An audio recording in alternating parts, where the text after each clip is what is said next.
If I could call the meeting to order, please. We've reached the appointed time, and very warm welcome to all those present at this annual general meeting for 2018. Particularly welcome members of the public. Before proceeding, I'd like to remind everyone that the meeting is being recorded and will be available on the Council's website. Turn that copy thing off, please. It's very distracting. Okay. The meeting is being recorded and will be available on the website later this week. I'd also like to acknowledge the Tasmanian Aboriginal community as the traditional custodians of the land we're meeting on tonight and pay respects to elders past and present. Item 2 is introducing the Alderman. I'm Doug Chipman, Mayor of the City of Clarence. On my left is Alderman Heather Chong, Deputy Mayor. Alderman Tony Mulder is just joining us from the public gallery. Alderman Wendy Kennedy, Alderman Dean Ewington, Alderman James Walker, Alderman John Pearce, Alderman Brendan Blomley, Alderman Luke Edmonds, Alderman Sharon von Verto, Alderman Richard James and Alderman Beth Warren.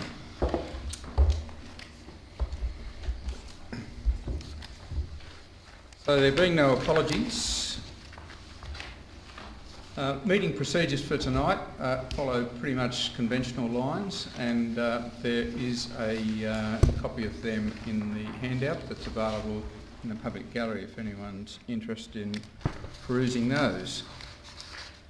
Item 5 is confirmation of minutes, that the minutes of 2017 Annual General Meeting as circulated be taken as read and confirmed. If I could have a mover and a seconder, please. Thanks, Alderman Chong. I'll second that, Mr Mayor. Alderman von Verto. There being no comment in regard to the minutes, I'll put the motion that they be carried. All those in favour? Carried unanimously. Thank you. Item 6 is the annual report, and that comprises two parts. A presentation by the Mayor on the general overview of achievements and future challenges, and also a report from our Chief Financial Officer. In terms of my report, I am pleased to present the City of Clarence Annual Report for 2017-18. In doing so, I must acknowledge I'm reporting over a period which concluded before 6 of our current aldermen came onto council. This annual report is a snapshot of the services we provide to our community and how we performed during the last financial year. In particular, it reports on our strategic, operational and financial performance for the financial year from the 1st of July 17 to the 30th of June 2018. Along with our quarterly reports, it is our main medium to report back to our community on the varied services we deliver each year and the cost of providing those services. This annual report has been prepared in accordance with the statutory requirements of the Local Government Act and its associated regulations.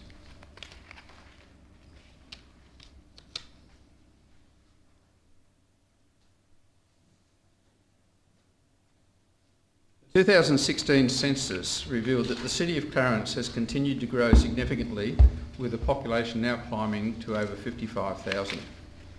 Business activity has also been on the rise, driven to some extent by the boom in tourism. The extension to the runway at Hobart International Airport was also completed. Managing growth, of course, brings its own challenges, and Council reviewed its priorities for delivering community services and infrastructure when it adopted the 2016 to 2026 strategic plan. Basic services such as maintaining roads and footpaths, waste collection and stormwater management have continued to be a priority. Perhaps the largest strategic project undertaken by Council in recent times has been the transformation of Kangaroo Bay into a focal point for our city. The Kangaroo Bay Enhancement Project will ultimately deliver greatly enhanced amenity for residents and visitors alike. A key part of the project is the development of a premium waterfront hotel and hospitality training school. In November 2017, Council completed the land sale agreement for a price of $2.44 million. The then assessed market value of the site as advised by the State Valuer General. In May, Hunter Developments was also awarded preferred developer status for the Kangaroo Bay Boulevard site following a public expression of interest process.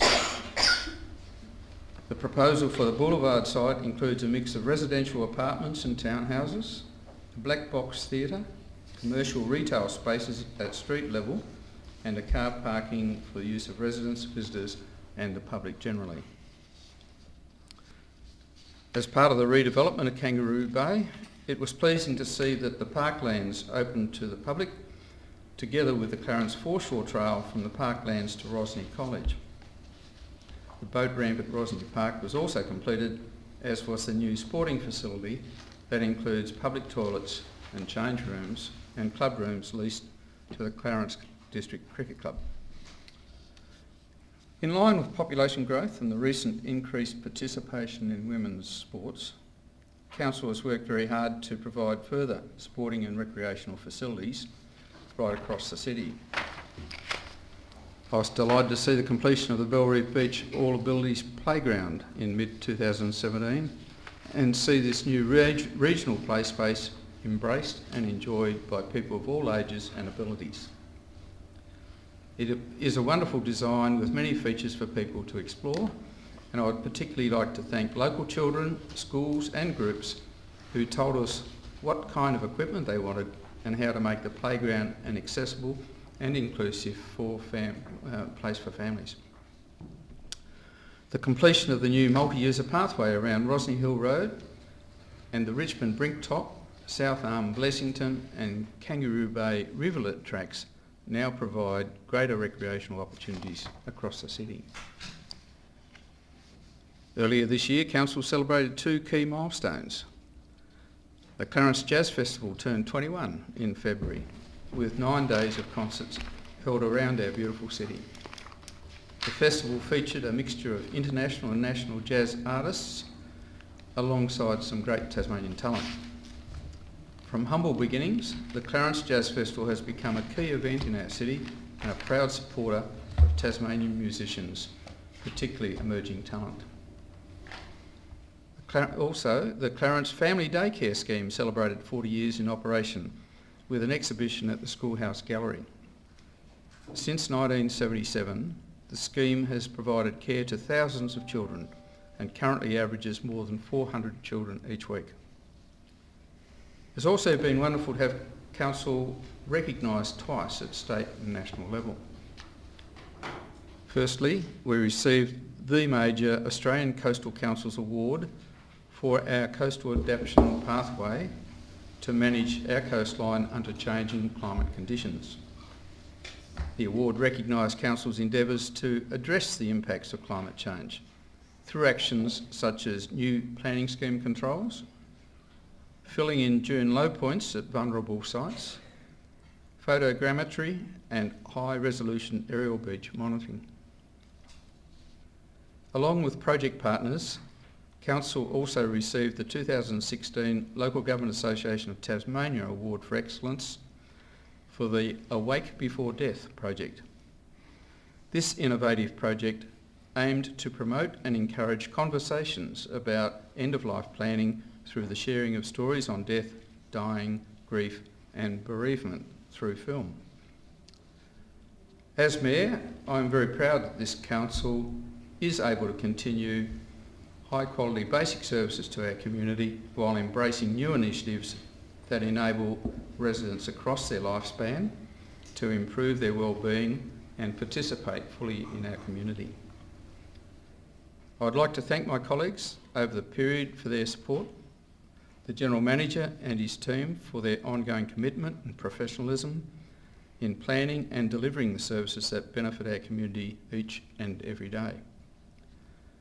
I would especially like to thank the former Deputy Mayor, Alderman Jock Campbell, and Aldermen Peter Cusick, Doug Dowse, Daniel Hume, Kay McFarlane and Deborah Thurley for their past service as elected representatives on Clarence City Council.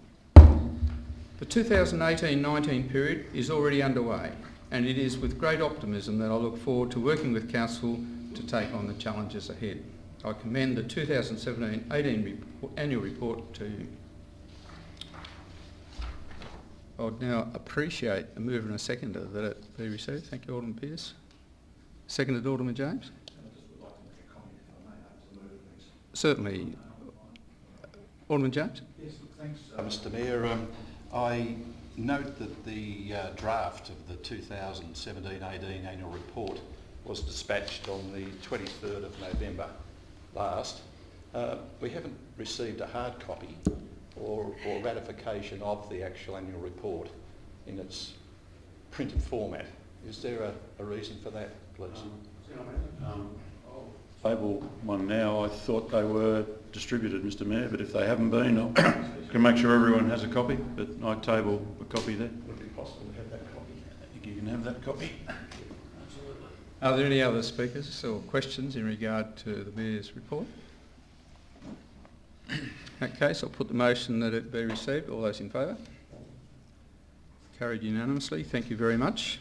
I'd now like to call on our Chief Financial Officer, Miriam Coleman, to make a report on our financials. Thank you. Good evening, everyone. Can you all hear me?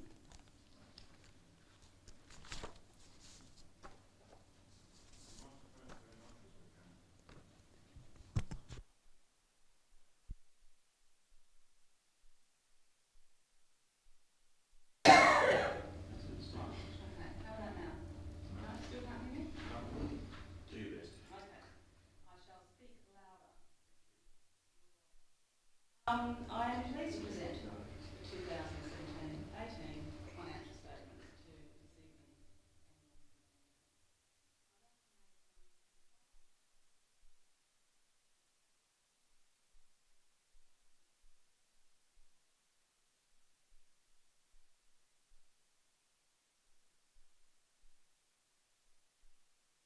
The Auditor General has issued an unqualified audit report.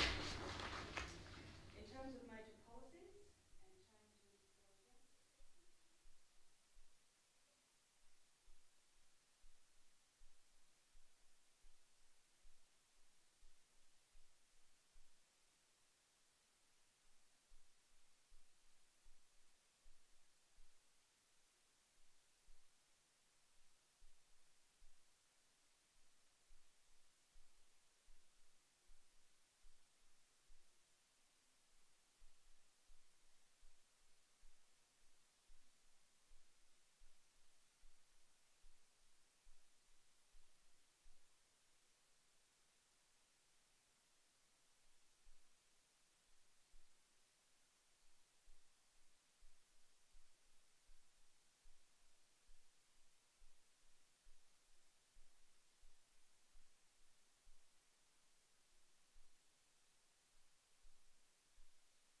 due to the decision to defer capitalisation until after the reconstruction of the asset register.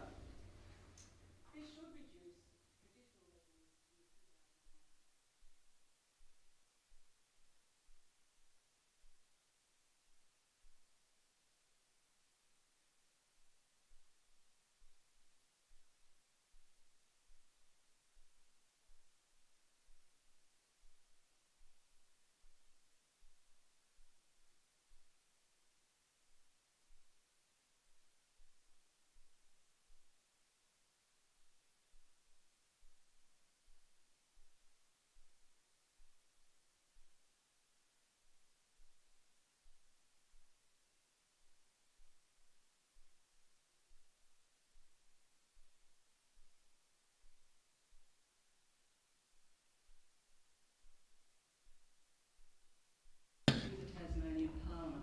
They're a quite interesting read. So the net financial liabilities ratio remains strong, consistent with past years. Our underlying surplus ratio, as mentioned earlier, is at $7.8 billion. It remains strong, and it returns to trends after a lower result in 2015.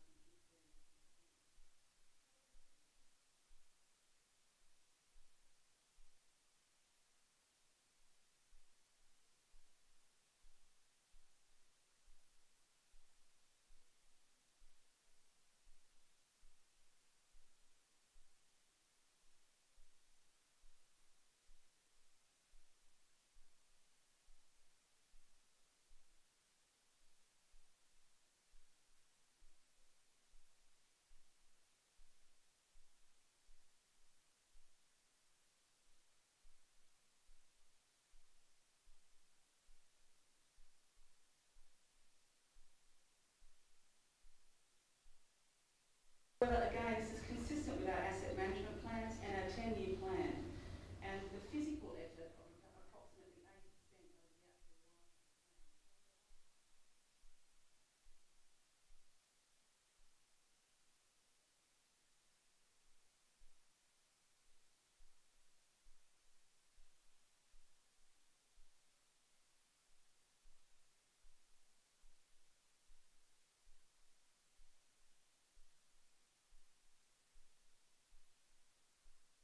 Thank you. Are there any questions to the Chief Financial Officer?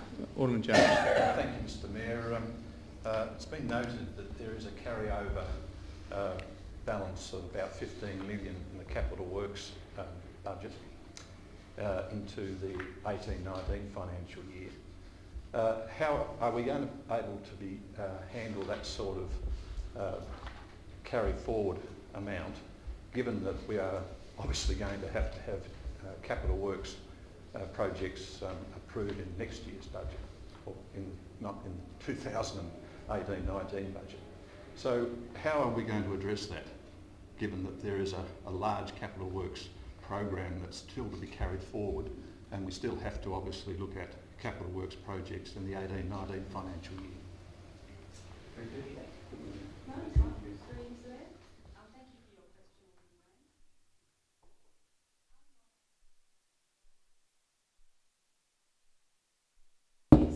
The capital works program doesn't have that luxury, and so when we are approving estimates for capital works, sometimes there are significant lags in terms of and when those projects come online. So those carry forward projects represent those elements whereby the funds have been approved, but of course the actual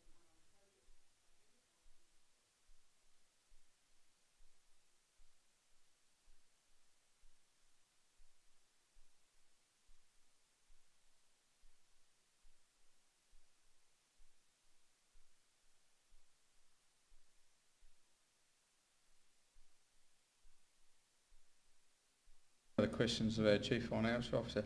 Mr Figg, I don't believe this is an opportunity for members of the public just yet. There will be an opportunity. Okay, we've asked questions of the financial officer before, if that's okay. You can in a minute. Yeah, there'll be that opportunity, Okay.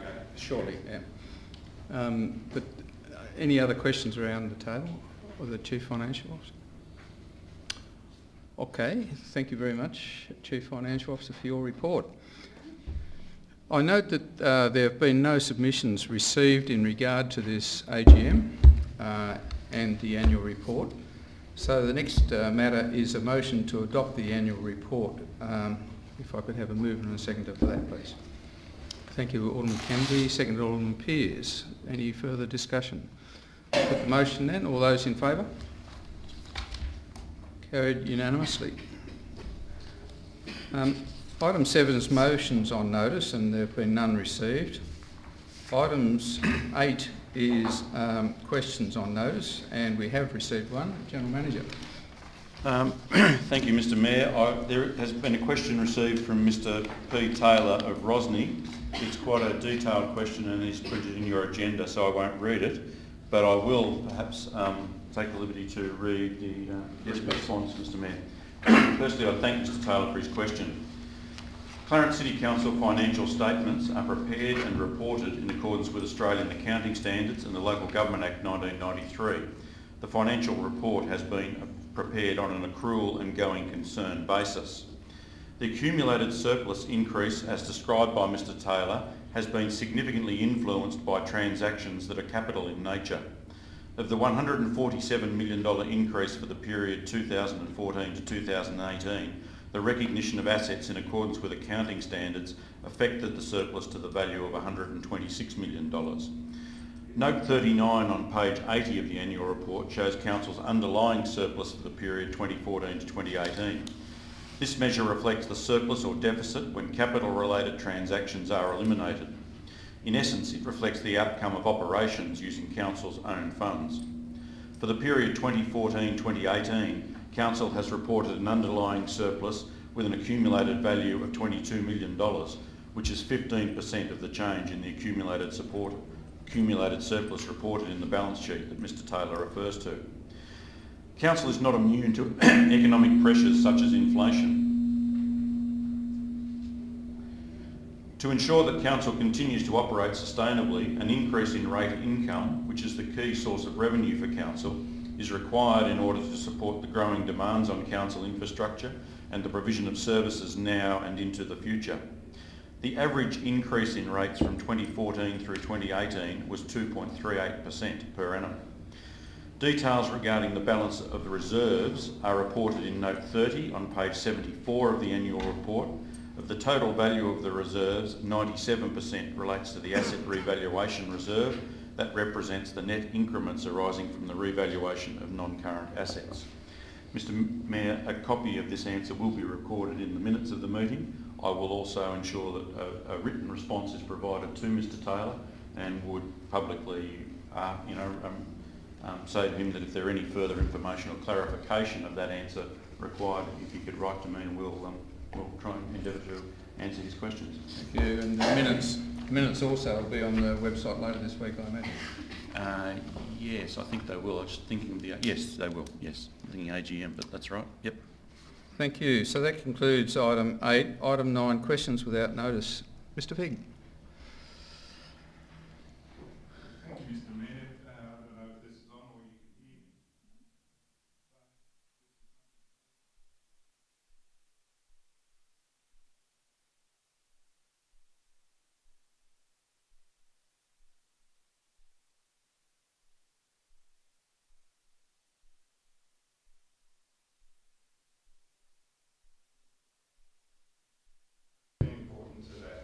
me. Mr Figg, if I could interrupt you on a procedural matter. The public does indeed have an opportunity to make submissions and ask questions in regard to the annual report, but no submissions were received. No, usually in an AGM you can ask questions of each report. Well, you now have that opportunity to ask questions. It's not a personal attack, Mr Mayor. I'm asking the question, and it's on this one with the financial report. Have the ability for the community to ask a question on it, which may raise difficulty with passing that motion. Could I ask the General Manager to address this? Through you, Mr Mayor, the motion received tonight was just to adopt or receive the annual report. The financial, there is nothing that we can count in relation to questions or that Council could do tonight that would change the financial report in any way, shape or form. It is what it is, and it's been audited as such, and an audit certificate has been produced for the financials as they are. Without wishing to enter into argument, do you have any questions? I certainly do. That was the first question. Second question is, normally in a meeting, if you're passing the minutes of a previous meeting, the people that were at that meeting are the only ones able to vote, isn't that correct? Now, how can they pass the minutes if they weren't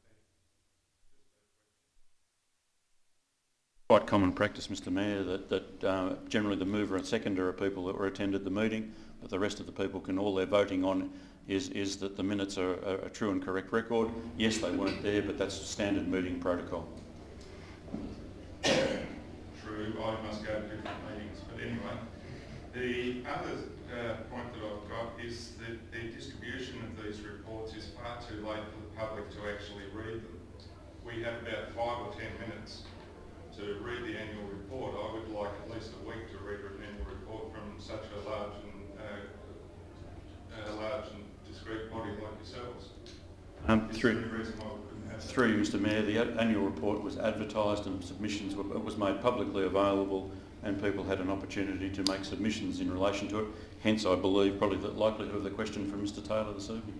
The reason I raise that is your webpage doesn't allow us access. You're having some technical problems with your webpage, and that's been reported in the last week or so. So we haven't been able to get access to that. The website was okay last week when I downloaded a copy of the report. Well, they've had about 5 reports today of problems with. Thank you. We'll look into that. Thank you. Thank you. So we have access to the draft of the AGM, correct? But the actual final report, what date does that come in? Will be produced as a result following the meeting tonight. Okay, thank you. No further questions. If I may. Yes, certainly. If you could just identify yourself and address, please. I'm the one who submitted the question. I thank you for the answer. I do find it somewhat confusing that it was read off so quickly.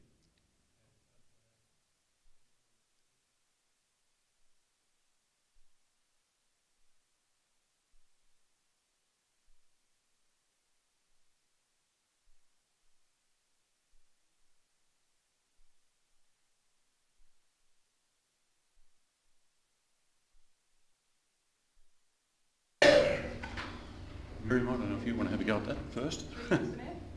Thank you. The annual report does talk to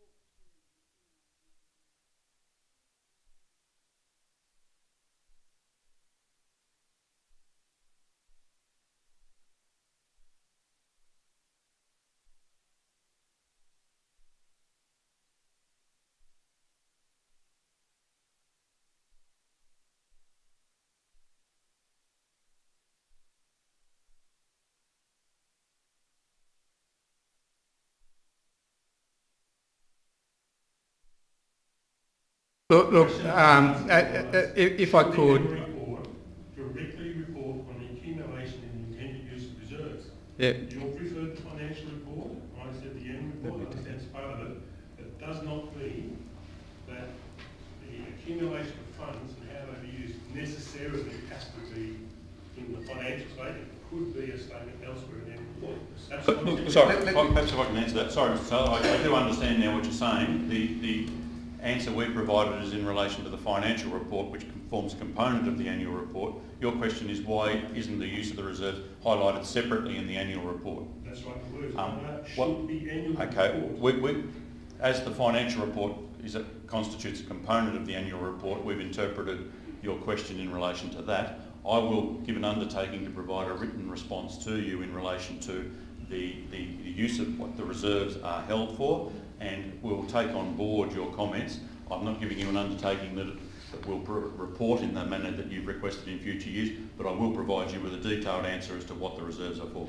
I appreciate that, but annual report, financial reports, complex documents, a simple statement about how much money is accumulated, why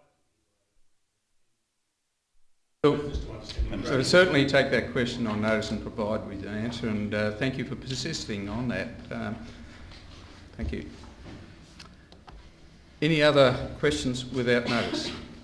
In that case, item 10 is closure of the meeting. I declare the annual general meeting closed. Thank you. And we'll be starting the normal council meeting now. Invite everyone in, do you? Yeah. Sorry. That's the old people waiting outside. I'll be here for the planning items.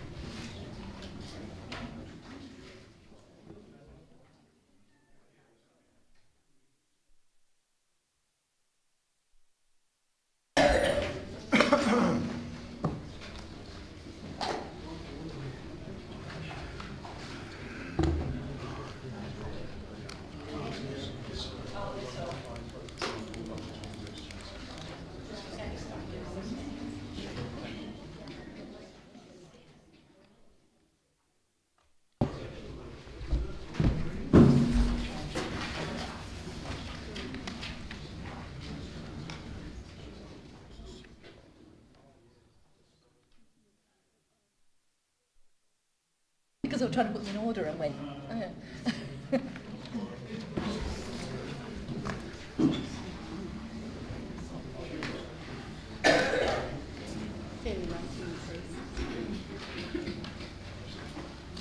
This one?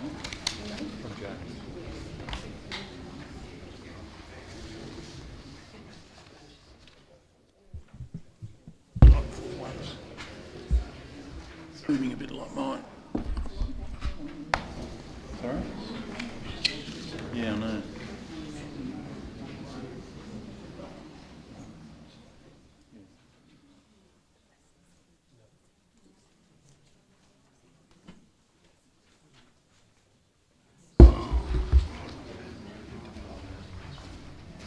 Good evening, everyone. Declare the regular council meeting for the 3rd of December open, and note that all aldermen are present and that there are no apologies. Particular welcome to members of the public. Item 2 is confirm that the minutes of the 12th of November 2018 as circulated be read and confirmed. Mr Mayor, I'll do that. However, there are a couple of typos that need to be changed. Detail those, please, Alderman von Berto.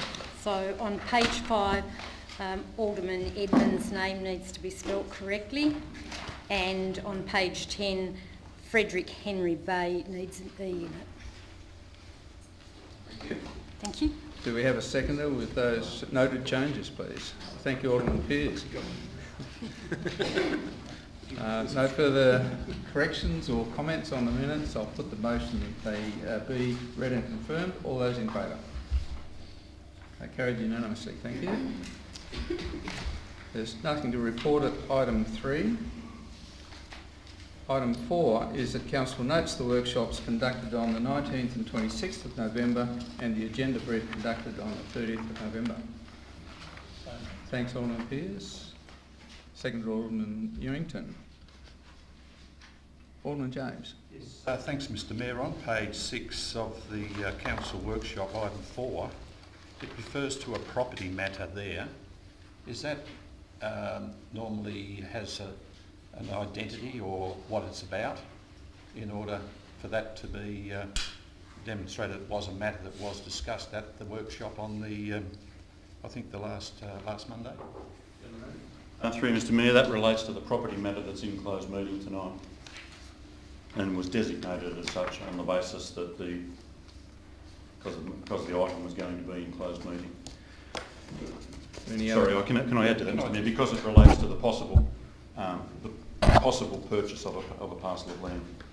Yes, just on that, the reason for raising that matter, it was in basically in the public arena at the time, and there was a number of people in the community that were aware of it, and hence I would have thought that it should have been identified as what the property location was, because it became public knowledge very quickly after that meeting.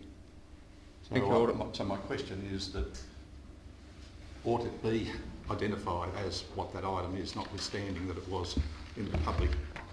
Well, I think the rules regarding us being able to deal with potential property purchases are quite clear, and it was judged in that capacity. I'm happy to be stand corrected by council. I want to clarify. I think what Alderman James is getting at, and which is a legitimate point, is having gone to the trouble of actually disclosing that the land was situated in the suburb, what's the huge problem with identifying the actual street address? Is that what you were trying to get at? Yeah. And I think that's a simple question, which I didn't seem to get a simple answer to. Oh, are you making a recommendation that we change something here? Well, I think it's public knowledge. Okay. The land is. So I suggested would it be identified as such?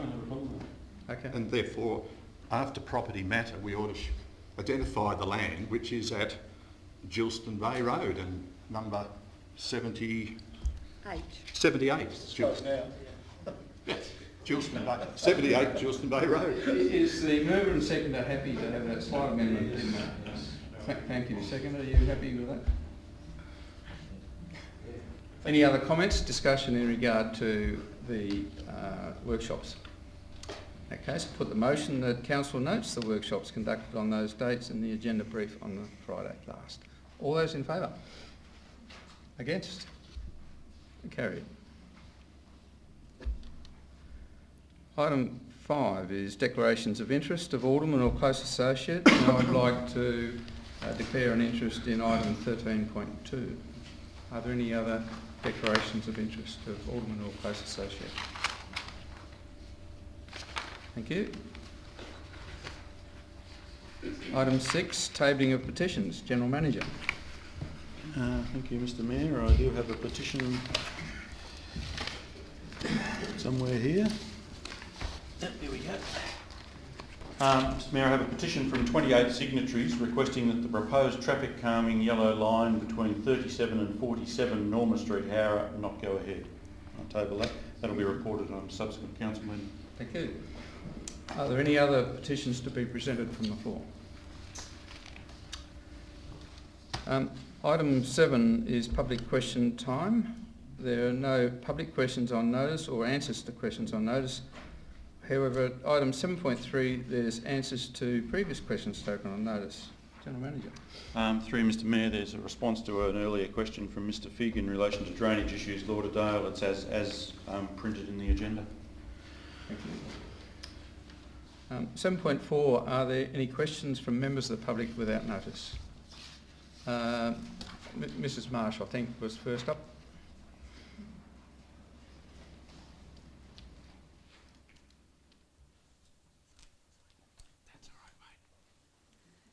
My name's Joanne Marsh and I live at 32A King Street, Belrive. Can you hear me? Yeah, that's on. Welding work was carried out on all 4 light towers at Belrive Oval beginning on October the 25th, a public holiday, and completed by Friday the 16th of November. 2 towers required an extra crane to stabilise them while this work was carried out. When will Council receive a report from the structural engineers about the nature and cause of the structural issues identified during general maintenance and be able to reassure the community that the safety of the public and nearby residents was not compromised at any stage before the towers were repaired? Thank you, Mrs Marsh. Yes, thanks, Mr Mayor. Council has not yet received a report from the structural engineer on the basis that it's the property of Cricket Tasmania in relation to the light towers. We will ask them for such a report, and if it's provided to us, we'll seek to reassure the public, I suppose, in terms of the issues that have occurred. Thank you. Mr Vick. Thank you, Mr Mayor. Michael Figg, representing the Advanced Lauderdale Association. I have here a entry in the Mercury on July 16th, 2013.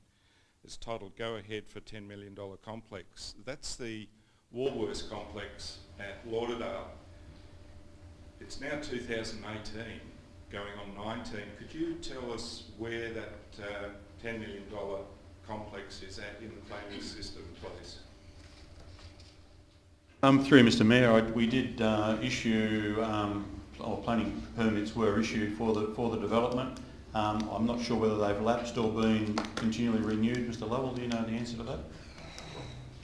We'll have to take that on notice in terms of, certainly the initial permit would have lapsed, but there is the capacity under LUPA, under the land use planning legislation, to roll over a permit for a period of time. I'm not sure where that's at. Certainly Woolworths haven't given any indication at this point in time that they're in a position to proceed with the development. I think they put a number of developments on hold, as has Coles in relation to permits they may have had for supermarkets as well. But I will take on board the question and provide an answer in due course, Mr Mayor. Thank you for that. That's good news. I have noticed that it's been on their site for development, then taken off and then put back on. It's also good to see some of the works being done by council in Kangaroo Bay and also in Rosny as far as aesthetics go.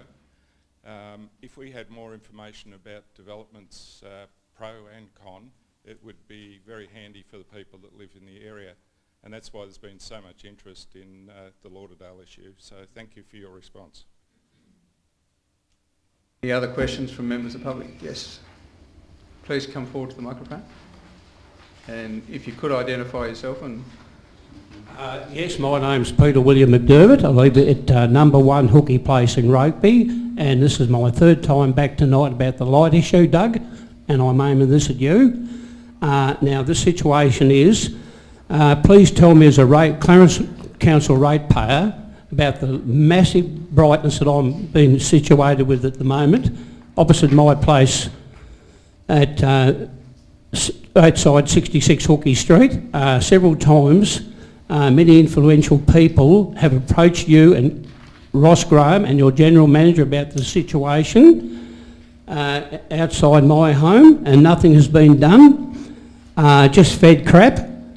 Third time back, as I said, and my health has been badly affected by this situation. No one seems to care. Alderman James has been absolutely fantastic with it to me, and the only one. Thank you. Mr Graham, can you give us an update, please? Through Mr Mayor, Tasman Works advised last Tuesday that they fitted a new visor, and I did visit it one night through the week to see that for an LED light, it has directed the light downwards far more compared to the sodium vapour lights, the remaining lights through the week. And I met Mr McDermott with the council officer through the week about concrete in the path, which we have to go to adjacent neighbours to see about, but we have fitted a new visor, and Tasman Works are interested to know the outcome of that. Mr Chairman? Is it possible, Mr Mayor, to resolve this? Look, can we take the light down, for heaven's sakes? Look, Mr McDermott has been James, here three times. I know you're a champion on this issue. No, I'm not a champion. Look, he has been here three times. You are out of order. Could you please sit down? You have an opportunity to ask questions later in the program, as you'd be aware. And we will actually... Tasnet Works are interested in a response. Well, I think we have it. Through Mr Mayor, yes, they are interested to know how Mr McDermott feels about the new visor that's been installed. Okay, thank you. Are there any other questions from members of the public? Thank you. Item 8 is deputations by members of the public. General Manager. Thank you, Mr Mayor. We have 3 deputations this evening. First one is from Mr Brian Bennett of Cremorne, who wishes to address Council in relation to the development application on the agenda tonight at 36 and 38 Frederick Henry Parade. If you can come forward, please. As you come forward, I do need to remind all speakers that there's only an opportunity under meeting regulations to speak for 3 minutes, and there'll be a warning tone of 2.5 minutes to give you a chance to wind up. Good evening, councillors. My name is Brian Bennett of 44 Frederick Henry Parade, Cremorne. My wife and I have lived in Cremorne since 1983. When you exercise your judgment in relation to DA 2018/579, I believe you need to take into account both qualitative and quantitative matters. By qualitative, I mean related to character. By quantitative, I mean related to elements that are measurable. You may also want to weigh up the concept of progress as a noun, meaning improvement, as distinct from to progress, a verb, meaning to move in a certain direction. In quantitative terms, Council's planning branch has recommended that you refuse this application on empirical evidence that the proposal does not comply with 16.4.2 P2. And I urge you to support not only your council planners who recommended refusal, but also those residing at number 34 Frederick Henry Parade, whose amenity would be negatively impacted by overshadowing. In the planners' report, 4 of the 13 concerns raised by objectors warrant special comment. Multiple dwellings do have a visual impact through greater bulk and massing, but on page 142 of tonight's agenda is a sentence which begins like this: the conjoined nature of the dwellings proposed is not typical of dwellings in the area, which consists generally of detached single dwellings. And again on page 145 of tonight's agenda, it is noted that representatives raised concerns that the development is not appropriate for a coastal village and is out of character for the surrounding area, which is predominantly detached single dwellings. For the record, the 2016 National Census notes in relation to Cremorne that there were 152 families living in 248 dwellings, not one of which was recorded as semi-detached row, terrace houses, townhouses, flats or apartments. Single dwellings on single blocks is not just the predominant character, it's the only character. It's also the character the large majority of residents want to see continue. Second item, density and visual impact. Council's planners have noted that the proposed development has a greater density of dwellings than typically found in the area, and yet the report states that consideration of the visual impact of the development from the beach is not relevant to the assessment. I disagree. When it comes to impact on the dunes, I have 2 queries. Would access to the beach be via the existing public path, page 143 of the agenda, or the existing form path from lot number 38, page 147? And how would beach access and vegetation retention be monitored and regulated? Fourth, under the heading rezoning to low density residential on page 148, it is noted that concerns raised that the approval of multiple dwellings would set a precedent in the area. On the 2nd and 3rd weekends in March of this year, 61% of the eligible residents of Cremorne signed a petition asking for rezoning to low density residential to offer more protection from inappropriate development such as apartment blocks. On the 7th of May, this council voted in support of that request. We don't want our village urbanised. I want to conclude this deputation by referring to an ancient Greek proverb I came across a few years ago. Wise men plant trees under whose shade they know they will never sit. The saying causes us to think of the future and what kind of legacy we want to leave behind. When you exercise your discretionary vote in relation to this proposal tonight, consider what the legacy of that decision could be. What precedent would it set? Thank you.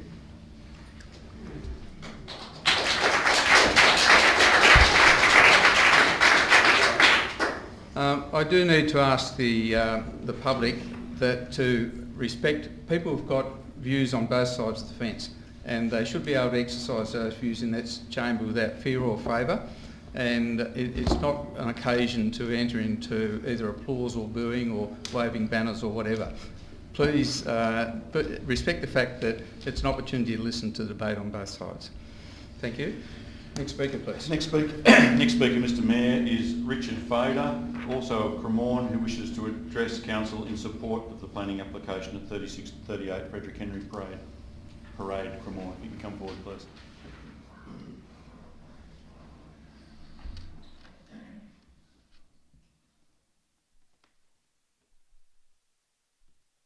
Mayor and Alderman, our proposal for 36 and 38 Frederick Henry Parade has gone through a rigorous assessment, as evidenced by the detail in the Planning Officer's report. In the end, the recommendation refusal was based on only one non-compliant component of the planning scheme, and that is the setback discretion.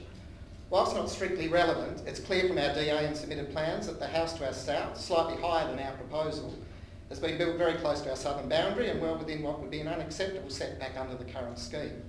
In the end, the plan's recommended refusal comes down to the overshadowing of one window. The planning scheme states building setback from side boundaries must not result in overshadowing and reduction of sunlight to habitable rooms and private open space on adjoining lots to less than 3 hours between 9 and 5 on the 21st of June. or further decrease sunlight hours if already less than 3 hours. An assessment of this performance criteria is all about sunlight into a habitable room and not about the loss of sunlight or portions of loss of sunlight to one window. As planning officers compiling the report have accepted, this living room will receive 3 hours of sunlight. That is accepted.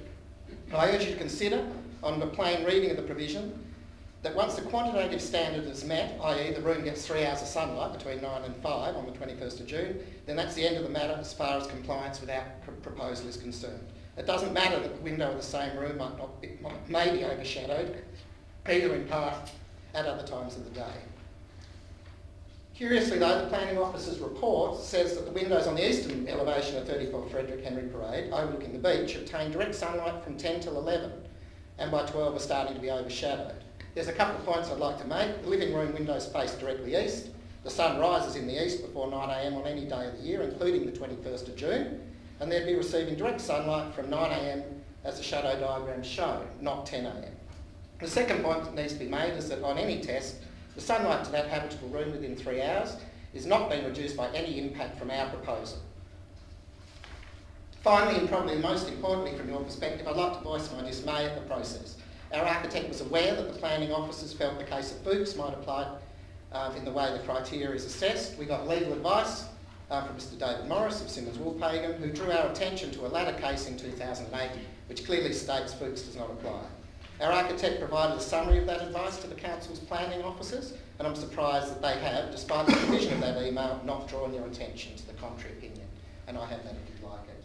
I again urge you to consider that if you are satisfied that the adjacent property receives 3 hours of sunlight to its living room between 9 and 12, then that's the end of the matter. The standard's been satisfied, and it's what Mr Morris was referring to in his advice.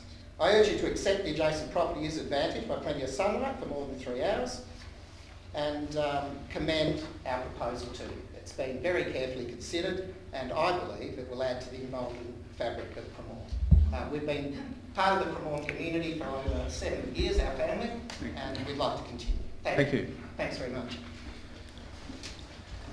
Next speaker, Mr Mayor, is Mr Kenneth Mellors of South Hobart, who wishes to address Council in relation to demolition and development of 32 Spit Farm Road at Possum Bay.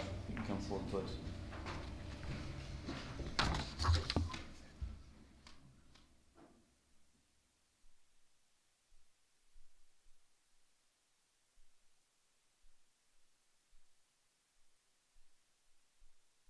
I would like to explain why I'm here, and it goes back about 4 years ago when we realised that our shack wasn't big enough.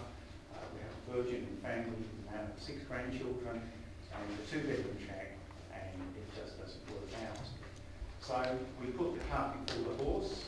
We enlisted a craftsman to draw up plans for extension. We never wanted to demolish, and so those plans were formulated. Then we got a builder who informed us that there are no foundations to the shack. It sits on sand. It's 95%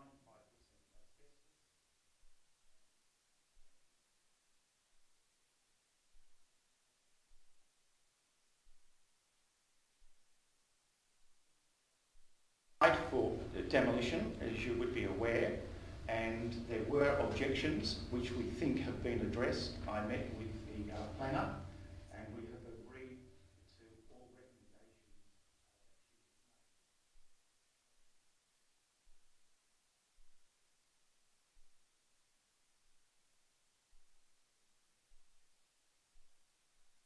Moving on to item 9, motions on notice. 9.1, Alderman Blomley. Thank you, Mr Mayor. Do we have a seconder, please? Alderman Newington, thank you. Alderman Blomley, you've got the Mr floor. Mayor, thank you. Mr Mayor, as was discussed at our Friday briefing, we all recognise that there is a world-class visitor experience on offer here in Tasmania, and that's no longer a secret. Our unique landscape, our coastlines, our characters and rich history are drawing an unprecedented number of visitors to our state and indeed to our city. And this is generating fantastic benefits across the length and breadth of this great island state of ours, particularly with more than 1.3 million visitors to our state last year. However, for this industry to reach its full potential, it's not just about bringing more people here, it's about enticing visitors to stay longer, about exploring further and hopefully spending more. And to achieve this, every tier of government has a role, a very important role to play, and hence my motion tonight. The comment was made on Friday amongst colleagues that it's very motherhood in nature. And yes, I'll agree that it is. But instead of the term motherhood, I'd like to submit, Mr Mayor, that this motion is, if you like, a clarion call. It is a clarion call to not only those people that get up every single day, 7 days a week, work themselves to the bone to provide a first-class visitor experience here, but also then pay taxes, then pay rates, then employ people. They work ungodly hours. I've spent many here in the hospitality industry. I know how hard the work can be. And particularly when we look at the 1.3 million visitors to Tasmania over the past year, Mr Mayor, of that 289,000 or 22% of those visitors actually visited Richmond. And I think we'd agree that Richmond and the Coal River Valley is the jewel in the tourism crown for Clarence. Mr Mayor, on that, on recent data, there are in excess of 35 businesses involved in tourism activities in that particular part of our city. And I think that, and that doesn't include the sharing economy, the Airbnb operators, etc., which we know all exist, but sadly there's no data available on them at this present point in time. But as I say, Mr Mayor, this is not a motherhood statement. This is a clarion call to say that Clarence will do all that we can as a council, all that we can as a community to support these businesses, to ensure that they're able to put their best foot forward, and as such, I commend the motion. Thank you. Alderman Newington, second to the motion. You have a right. No, thank you. Okay, other speakers. Alderman Mulder. Thank you, and yes, I'll just commend Alderman Blomley for his clarion call. And I take no issue with the idea that it's about, that we actually, it doesn't hurt to be reminded from time to time that small business, as well as large business, as well as ordinary working people, contribute an awful lot to this community. But I have no difficulty with him, with point 3, which reads, Council acknowledges that we have an important role to play in supporting all small business operators in our city, including but not limited to the key areas of planning, infrastructure, marketing and promotion.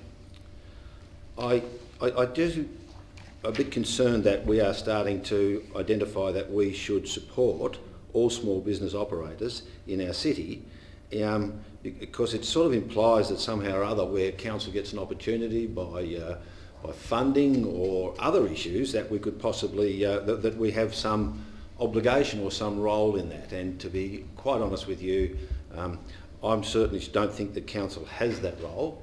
Neither do I agree with necessarily with the state government that does have that role when it does those sorts of things. So on both a philosophical and an objection, I don't think that that is the way it ought to be worded. And I did suggest some other words which just, which says, and which I will read into it, if I'm to vote for it, that council acknowledges that we have an important role to play in supporting business in our city, which is a different thing to identifying individual businesses as such. The other area that I've got some concern with is that we have some role in marketing and promotion of small businesses. I know we do have a role, and I think we do that through what he called Destination South.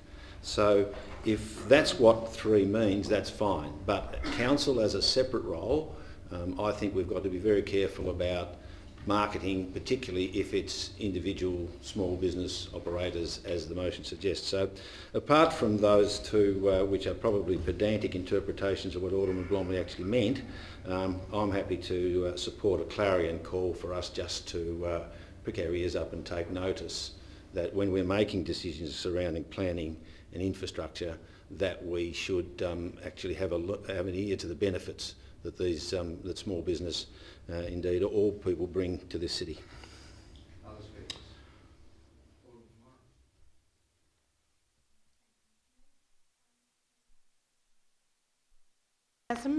And I must admit, when I first thought of Clarence, I didn't think of it as a tourism mecca. But then I thought of Richmond and Coal River Valley, and I thought, what is it that makes those places special? And it's really because they take advantage of the built heritage, the natural environment, the high quality food and wine, and that sort of niche end tourism. So I'm not sure that this is perhaps just a little too broad. We did talk at our briefing on Friday about there being different types of tourism. Not all of them are good. So I would prefer this to be a little bit more focused if it said something along the lines of tourism that respects our natural environment and our built heritage, and that we were happy to promote that. I'd be more comfortable with it. At the moment, I'm just not really sure what it achieves. It's a sort of a broad statement that could be used whenever something comes before us. It would cover just about all eventualities, and I don't want to be put in the position where I'm held to account on a statement that is too broad to, well, it would apply to just about everything. So I will not be supporting it in its current form. James. Look, I'd just like to follow on from Alderman Warren in this respect, and I did mention it on Friday at our briefing in relation to the identification of the tourism industry, which is item 1 of the actual proposal that's before the Chair. And that is, Council acknowledges the positive contribution the tourism industry makes. Now, again, that we are not necessarily picking winners here, but at the same time we are sort of separating out the tourism industry from small business generally. And I think if the motion had have been along the lines, and I take on board the comments that Alderman Mulder made, and I would support item 3 on the basis that it is a question which we could apply across the small business, including tourism, Mr. Mayor, and not sort of set us up in such a way that we may have to give a tick in the box to any particular proposal that may come forward from any tourism / small business that comes before the council. So look, again, it's great to have these, and I use the term motherhood statement, Alderman Blomley, because I believe that this is really what it's about. And I think if there had been some changes and along the lines as recommendation number 3, which covers all sorts of business and ventures within the city, planning, infrastructure and marketing and promotion. Now that does cover any particular business, regardless of whether it's the little coffee shop on the corner or the tourism business a la Coal River Valley and its promotion there as part and parcel of the Richmond area. Then again, it would not necessarily identify any particular business, and hence almost have us set up in relation to supporting anything that may be incorporated within the items 1, 2, 3 and 4. Unfortunately, I cannot support the motion, but I believe it's going somewhere towards where I would support, and having said that, I'll vote accordingly. Alderman Pearce, and then Alderman von Berto. Thank you, Mayor. Look, I'm a bit like the last two speakers. I operate a small business, and one thing it doesn't say there is, and I employ people, and so do a lot of businesses in this fine city. But I'm afraid I agree with Alderman Mulder. I don't like the wording of this. I like the intent, I agree, it's sort of the motherhood statement thing, but there's a few words there that just leads me to say, marketing promotion, well, my small business hasn't been marketing promotion, so do we market any other business that comes along? Look, this motion's got great merit. I just think the wording is slightly off for us to get up and say, yes, council's going to do all these marvellous things. Alderman von Berto. Thank you, Mr. Mayor. Mr. Mayor, generally the motion seems to support a current economic development plan that we have, the 2016 to 21 economic development plan. And that economic development plan is actually linked to our strategic plan, the 2016 to 26 strategic plan. And in it, it actually has various sector plans. And the first sector plan actually relates to arts, culture, recreation and tourism. And in that, the document is very action-focused, if you like, and it notes that the outcome sought for that particular sector is the expansion of the cultural, recreation, hospitality sectors by facilitating experiences and investment in services, events, sites, infrastructure that attracts and retains local community participation and attracts increasing visitation. Length of stay and expenditure. This supports a necessary mix of passive and active visitation and recreation opportunities. It then goes on to have a number of key strategies, and those strategies involve building productive networks and relationships, encouraging and facilitating and directly investing, facilitating learning, creativity, productivity and innovation, and marketing and communicating our positioning and benefits. So we actually have a very clear document in relation to perhaps those motherhood statements that Alderman Blomley has set down. However, if this motion is actually related to a much more specific issue that's come up recently when the Lord Mayor of Hobart, Anna Reynolds, suggested that we might have a tax on tourism, then that's another matter again. It's actually interesting that very recently the TCCI had a report produced called Tasmania 2018, and Saul Estlake, a very well-known economist, actually wrote that report, and he believes that there does need to be some consideration as far as a levy in relation to tourism. And I think it's very relevant to local government that we actually may be involved in this discussion at some point. Obviously, the Lord Mayor of Hobart has brought it up, but we need to keep in mind that local government is the level of government that has to deal with the infrastructure issues that are created by tourism. And therefore, we need to think very carefully in relation to it. I wouldn't like this motion to become that this is our actual policy in relation to tourism, because we have infrastructure issues that at the moment tend to be being dealt with by the level of government that has the least amount of funds available to it to actually remedy those infrastructure issues.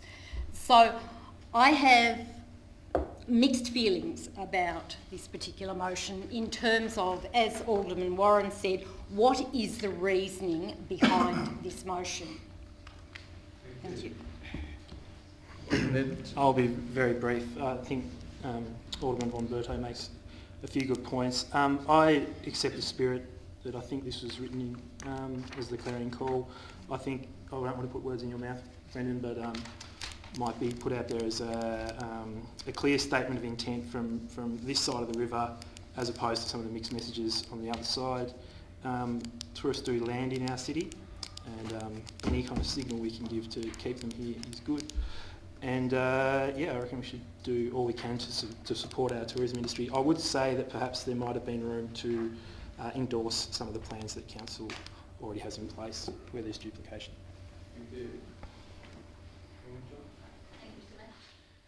Alderman von Berto mentioned the two plans that we have, which I think ably state the support that we as a council give to economic development and particularly to these areas.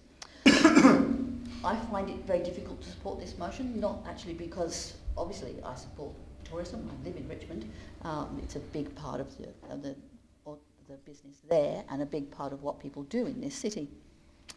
But my reasons for having difficulty with it are two. Firstly, as Alderman Mulder mentioned, that support small business operators.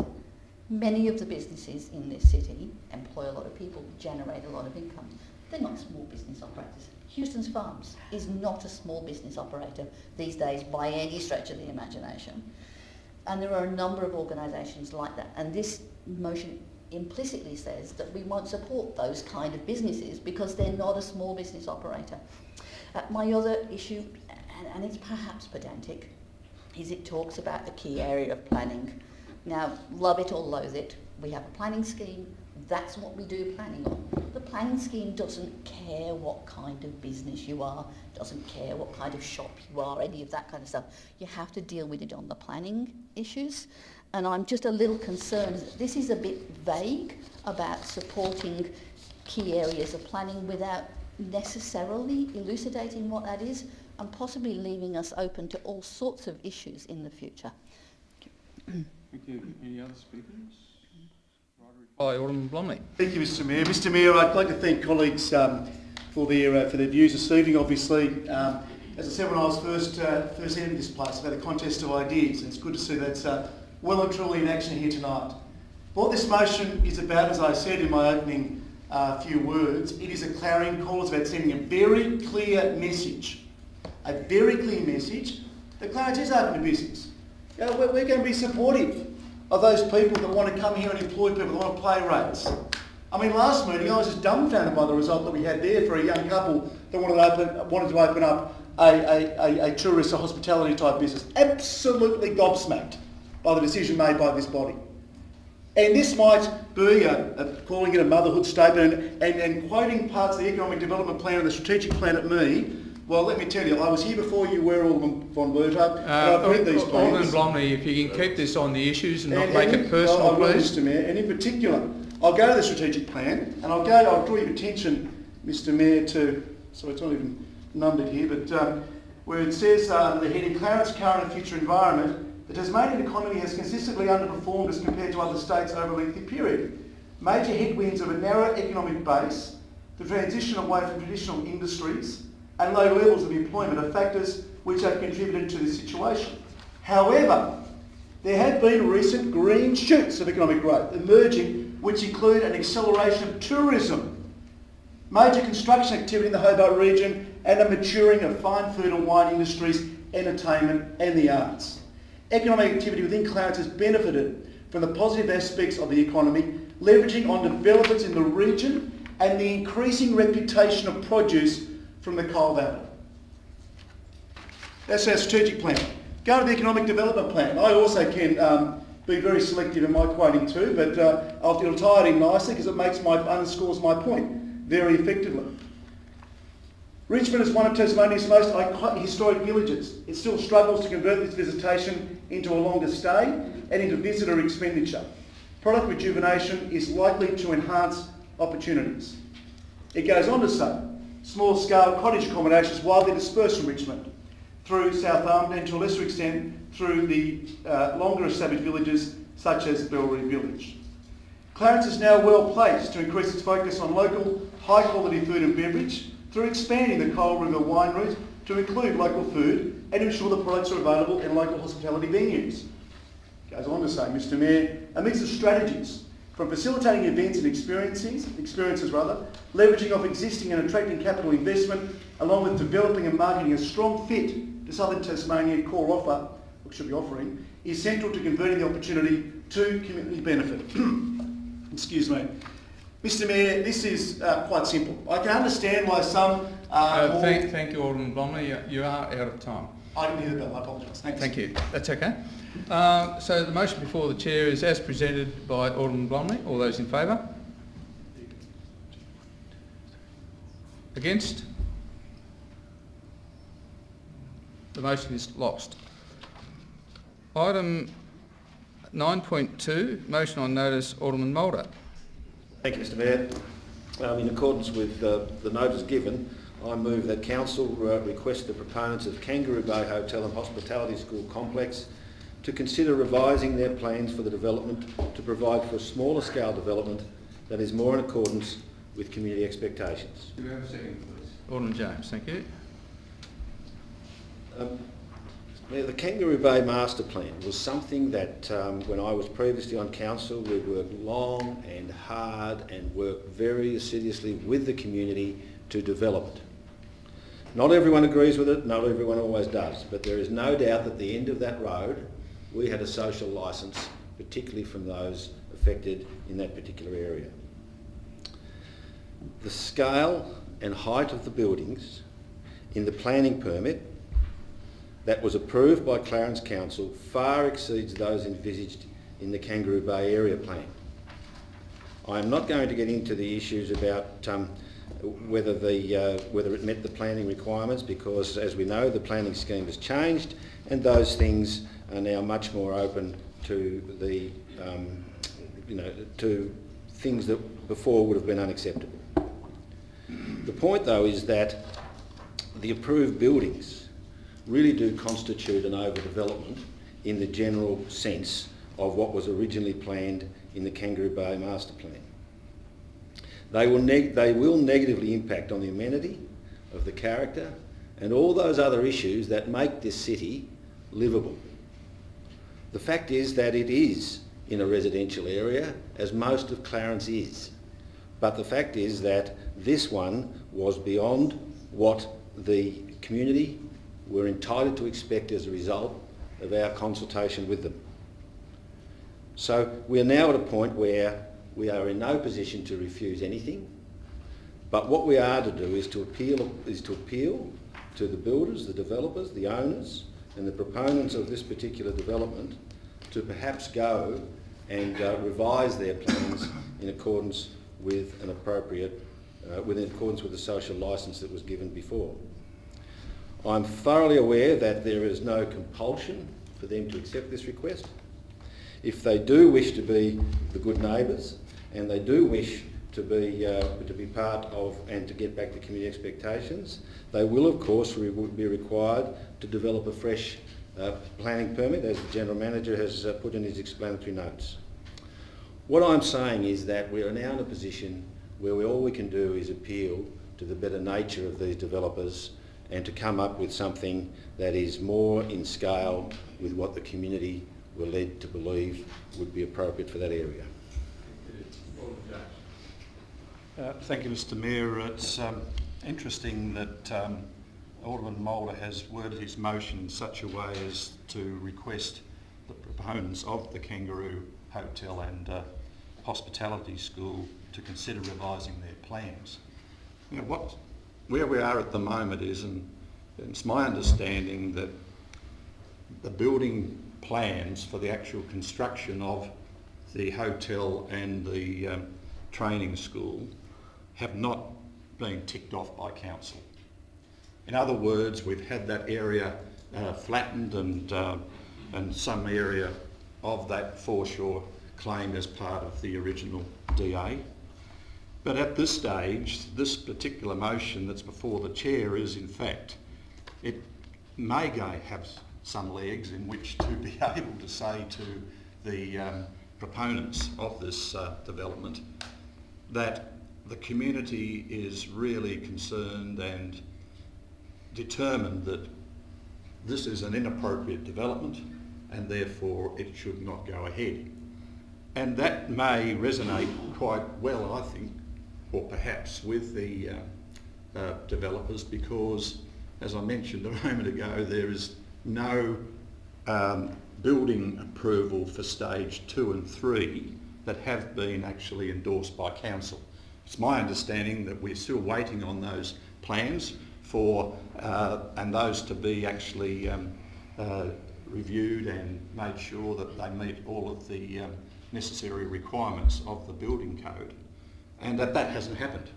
So this particular motion that's before the chair at the moment is quite timely, in my opinion, because there may be a reconsideration on the part of Hunter and on behalf of the actual developer per se to proceed and say, well look, let's just stop what we're doing.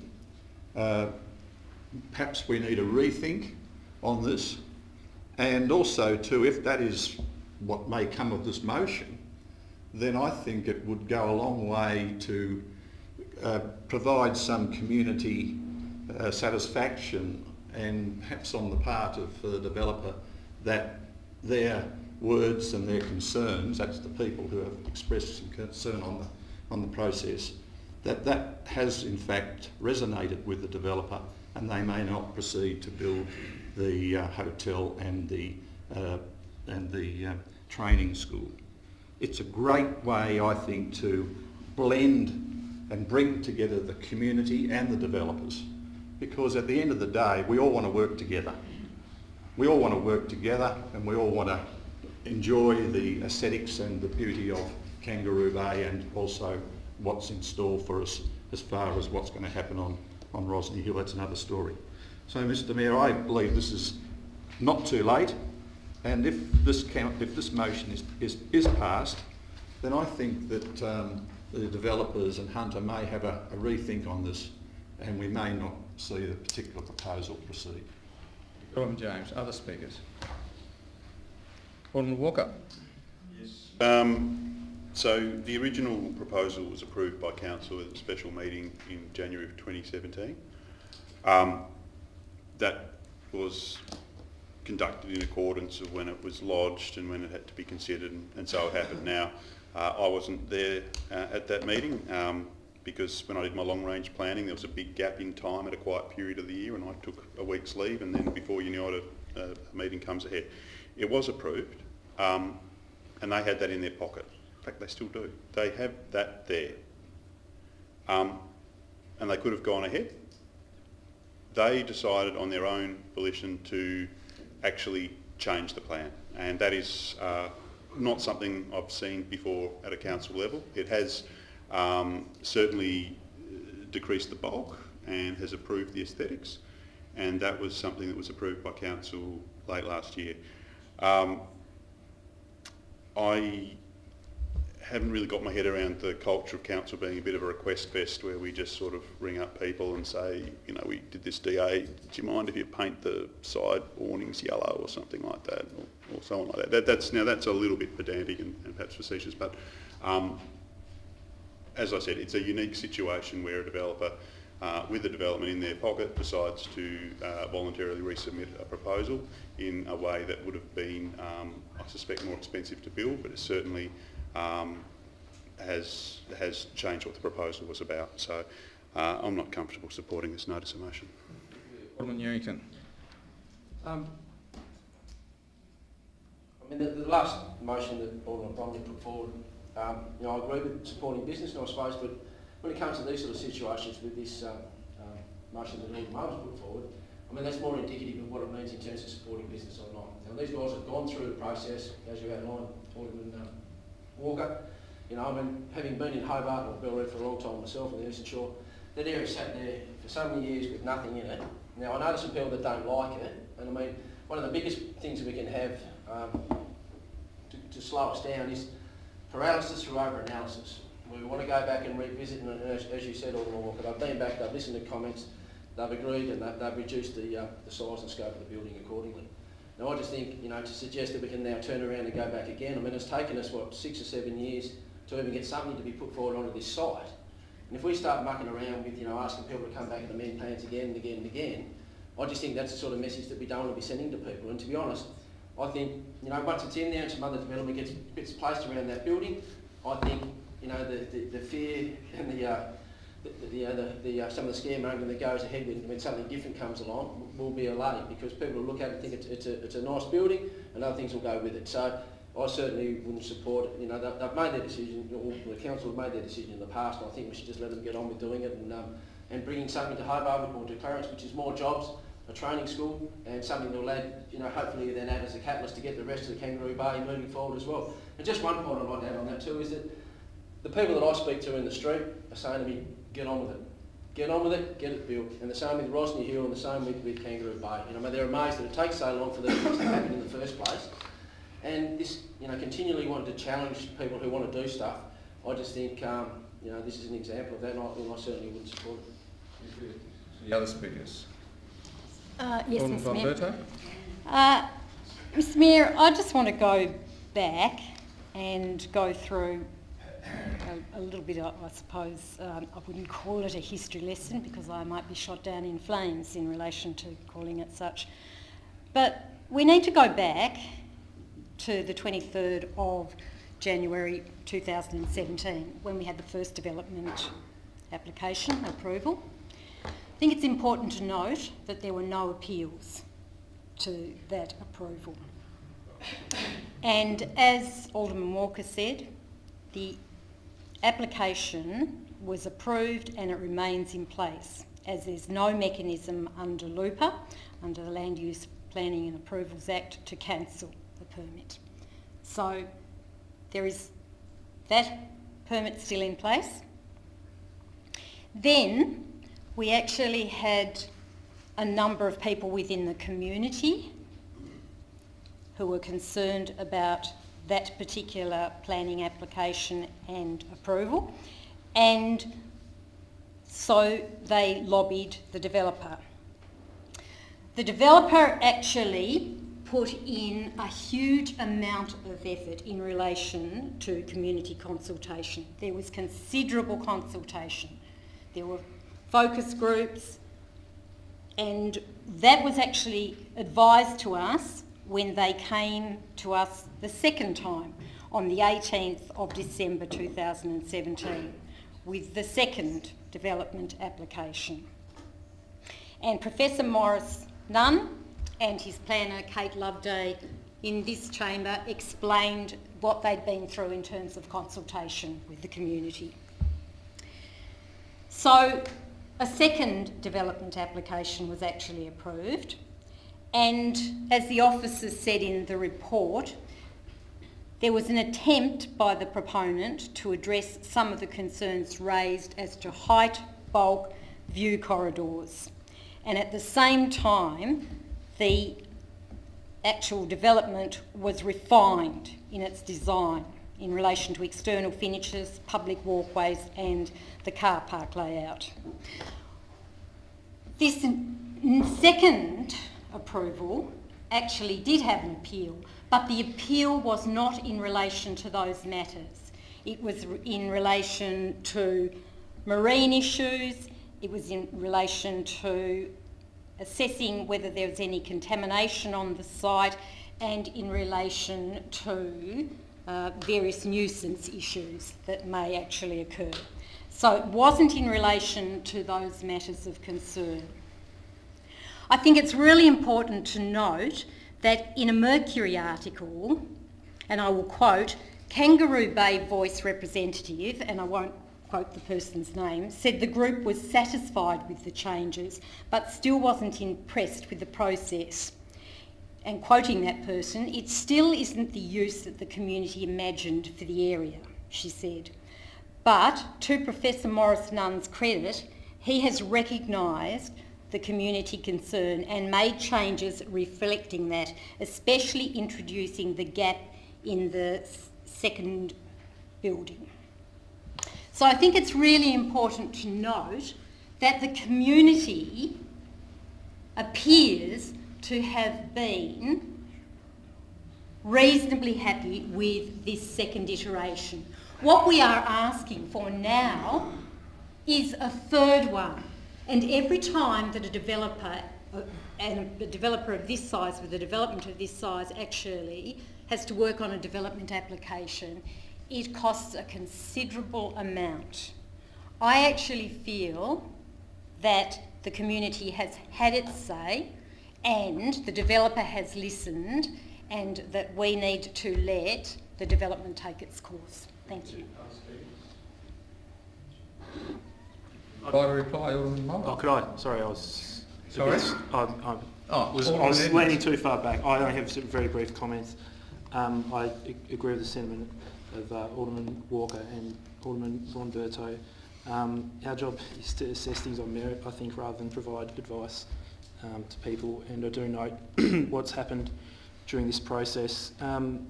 I, in my campaign, heard plenty of people who talked about consultation in these projects. I don't think this motion will stop the project.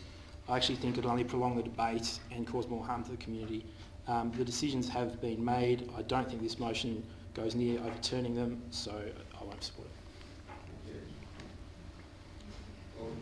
I'll reply. Last from first. This Sorry? is not last first. This is not, despite some of the comments that have been passed around the table, a matter being dealt with inside planning matters. We are more than free, as we are not in planning matters, to take in issues that aren't necessarily concerned.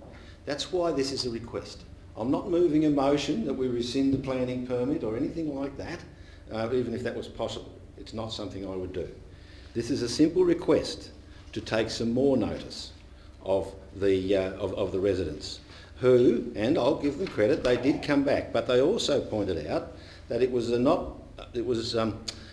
a question of having made some concessions, some of them minor concessions, and they're to be given the credit for it. But it is still of a size, and it is still of a scale that is not what the community had expected there, and I don't believe necessarily is needed there. A few issues. Alderman James raised the point about, that the building approvals haven't been actually signed off. I think as a point of clarification for the audience is that those sign off on those building plans is not something that we as an elected council make. That is a technical decision made by council officers and is extremely technical. The only real considerations is, does the design and constructions of the buildings meet the Building Code of Australia, and the conditions of the permit that's previously been issued with council. So there is no opportunity for the representatives of the people to have another dip at the building applications and knock them back or anything like that. So we are at the point now where they are ready to proceed and they are ready to go. And it is simply a request. And it is not a request fest. And I take exception to saying here that if I am standing up representing members of the community, even if it's only one, that doesn't matter. I have the right to ask council to make a request. Council has the right to say, I can't be bothered. No, so's no purpose. There is no way in the world that this request would cause any delay unless the developers chose to action it. So there isn't any more analysis, there's no more paralysis. This is a question of asking them to have another think about whether they would want to build this thing with a social licence or not. Once it's built, it's there. And all this is saying is, give a second thought.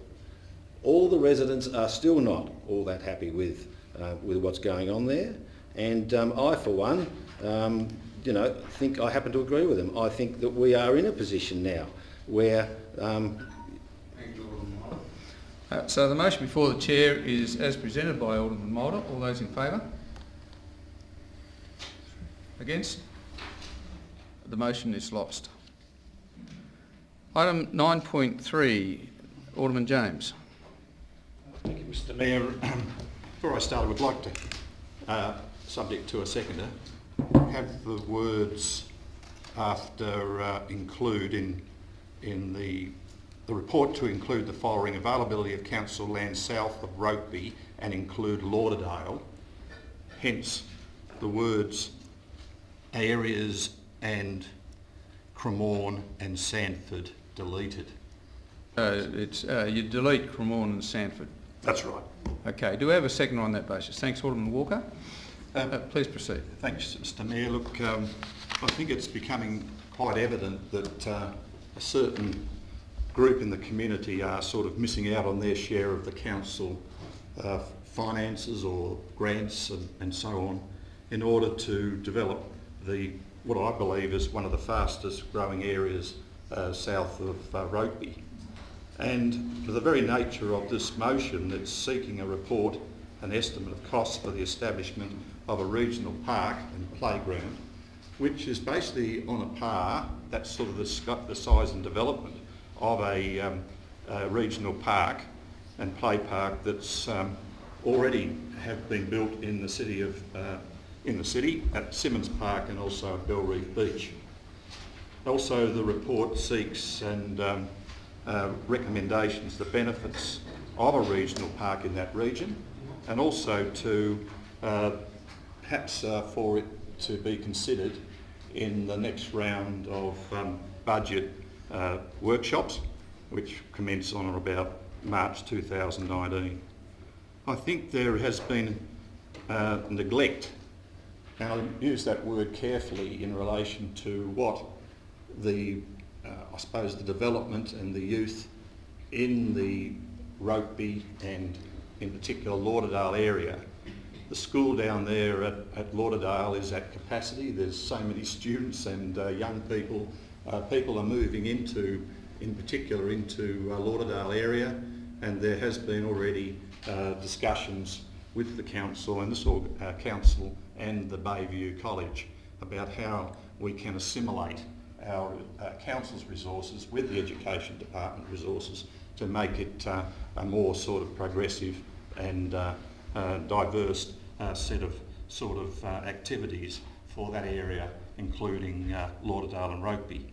So this is a report that we're seeking from the officers for the establishment of a regional park in the southeastern quarter, and hopefully they may be able to come up with suitable land or any other area that may be suitable for this. I seek council support. Yes, Mr Mayor, like I'm going to vote against this one. Around this table, we all get elected with different priorities and things we're passionate about. Now, in saying that, the end of the day, when you bring that to this table, you need to bring the people with you, and it becomes council's decision. So I very much remember 2009 wasn't a total successful campaign, but I was proud to be campaigning strongly on All Abilities Playground. And when I came to council, I've got to say that our parks were well maintained, but in 2012 terms, our playgrounds were about as dull as Bryan Adams, and that's why many of the families with younger kids, like mine at the time, had to pack up our cars, pack up the lunch and head down to Drew Point at Margate or Long Beach at Kingston, Long Beach at Sandy Bay. If we go through the process around Symonds Park Master Plan was ticked off in 2011 and it had a Bryan Adams playground. Council did review the matter, and I was really pleased to see that in 2013 we actually changed what was there and we upscaled. And the result of the upscale was seeing there is actually a need and demand here, because residents were just copying it, getting in their cars and driving somewhere else, and now with something there it was really utilised and appreciated. I've said it before, playgrounds are the best recreational return, best return on any spend basically that we get as far as participation goes. So 2013 is the story with Symonds, and then that got upgraded. And those that attended the carols will see that it built on the desire for things like the amphitheatre, and that was well utilised this weekend. The All Abilities Playground couldn't be situated in a better place than Bellary Beach Park. Proximity to services and the interaction of the beach and the playground makes that unique. So that one's come on board. I was championing that the southeast corner would be the next area, and I'll approach what report comes back with an open mind. My suspicion is it will be somewhere around the Canal area, because association with Buffs Route and sort of beaches at either end. So I'm looking forward to a report being done, and I guess I'm hopeful that others around this table will see it as a priority area. As Alderman James notes, it is a growth area, but it's also not just servicing the local corridor. These, like Symonds, like Bellary Beach, is a destination as well as local usage. So I will be supporting this, but I'd ask Alderman to reflect that if you are supporting this and you then go and say, oh, it's all too hard and I'm not supporting the council budget when it's budget time because it's too big a levy, well, there's a little bit of an intellectual disconnect there. So support the motion as it stands. Well, first of all, I congratulate Alderman James on putting this forward. Having lived in Lauderdale for about 15 years up till a few years ago, I have to agree with you on that one, that there's a lot of people down that way that do feel like they've been neglected, in a lot of different ways. I've been involved with the football club. I can certainly say a lot of people feel like they're neglected when it comes to change rooms and toilets and things like that. And if you add in the toilet block at the end of the canal, I think most of us agree that certainly needs a bit of work too.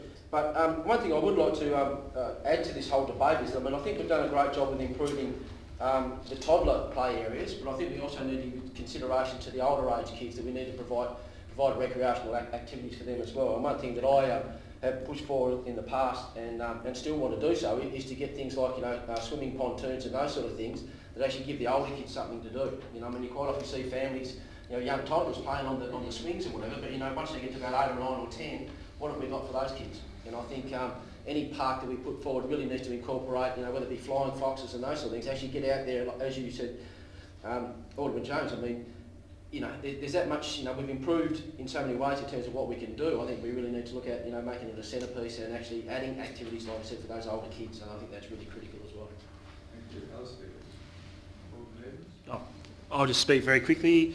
As someone who took his young daughter over to Linda's farm, as she would call it, playground, that was fantastic, and then obviously the one to be built at Belrive Beach is brilliant and even closer to where I live.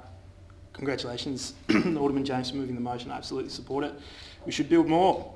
Share the love. I mean, if that was our legacy, that we were the council that just had children's playgrounds coming out of our ears, then I think it would be a pretty good one. So I absolutely support it and would look for any opportunity in the future to invest in more suburbs in our council, in a city.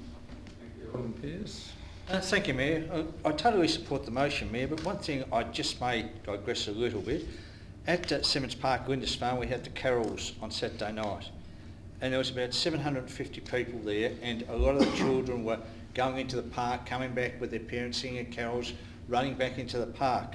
So when we're just saying here, look at a park, Alderman James, maybe we can look that bit further too and plan for the future of this area, because if we get the right area, we put the park in and later on develop it like Simmons Park and have one of those features where you may have carols or other events, whatever you have, but you're giving options in for kids to go and thoroughly enjoy themselves, which they did at Simmons Park. So I reckon this is great. I hope we find the location. I do agree with the budget. It may be staged over 3 or 4 years, so it's not impossible. It can be done quite easily, and I'm sure we will do it. And to see this open would be a fantastic achievement, I think. Alderman Bromley. Thank you, Mr Mayor. Mr Mayor, I too rise to support what I see as a good motion. I'll always support good motions in this place, Mr Mayor, and I congratulate Alderman James on bringing forward a good motion. The area in Lauderdale in question has been neglected for a number of years now, and as you said earlier tonight, Mr Mayor, in our annual general meeting, your report there, we've experienced significant population growth here in Clarence, so it's just not the recent influx of visitors to our city that require these services, but also the residents and ratepayers as well. So I congratulate Alderman James on this motion, and very happy to support such a report, and hopefully then see something be developed down the track. Thanks, Alderman Bromley. Alderman Mulder. Thank you. The pop culture reference on Brian Adams was a little lost on me, Alderman James, but your visionary description of your great support for Children's Play Park reminded me more of Douglas Adams' park at the end of the universe. There are a few other parks that are on the way. I know that Alderman Pearce is quite passionate about the Risdonvale development, which doesn't actually seem to be happening. But I think that there's an area where we are desperately in need of it, and we perhaps should be made careful that we don't, in our desire to reach further south, that we don't forget some of the neglected areas to the north. And not being in 7015, I think we spend enough money in 7015, and I think that some of the other postcodes probably needs a bit of attention as well. The only cautionary tale that I would say about this is we have developed some great parks in the time, but there's one that my family and grandchildren would like to use in the way that Alderman Pearce done, and that's the one at Pindos Park, where this council, for some strange reason, backflipped and decided not to put toilets there. So you have this wonderful park where my children go and celebrate their birthdays. And yes, Alderman James, I know who the representative was. if I could just point of order for a moment, and it's not just against you, Alderman Mulder. As chair, I've been rather slack in insisting that people address the comments through the chair rather than directly towards other aldermen. Tonight it's been quite amiable, so we haven't degenerated, but once conversations get personal between the aldermen, it can degenerate pretty quickly. So if you could please address all comments through the chair. Sorry to interrupt you, Alderman Mulder. Yeah, I think I started by addressing the comments through the chair. And, you did indeed, yes.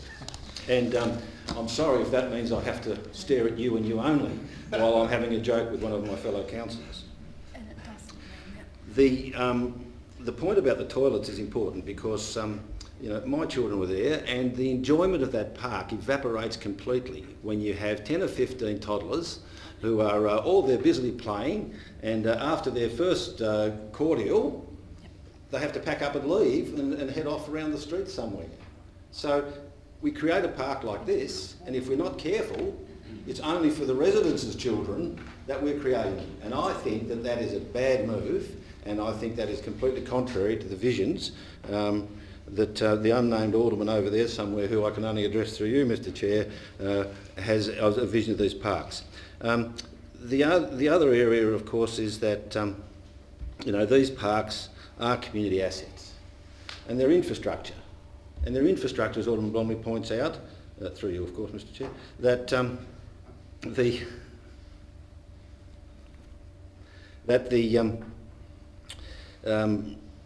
it's not just for visitors. This is one that is actually for the residents as well. And I'm a bit concerned that we're going to find out there and ask people to present their passport and then charge them a fee if they want to use our infrastructure, because that's where levies on tourists ends up. You end up having at a gate with people who want to use local infrastructure, and then you're having to say to them, come on, if you're from outside this area you have to pay, and if you're from inside this area, how you would collect that in an efficient manner, I am completely mystified, unless you had a toll on each of our parks, and I certainly wouldn't be in favour of that. Other speakers?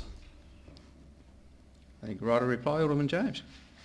Quick, Mr Mayor, and say that PIMDOS has got nothing to do with this particular matter that's before the Chair. I seek council support. Thank you, Alderman James. I put the motion, which is Alderman James' motion regarding to a southern park, slightly amended to delete Cremorne and Sandford in the motion. All those in favour? Carried unanimously. Item 9.4, Alderman James again.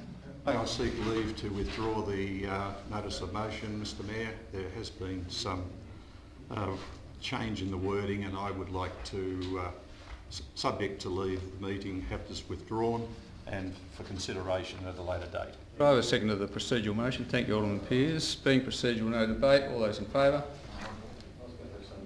Against? Carried.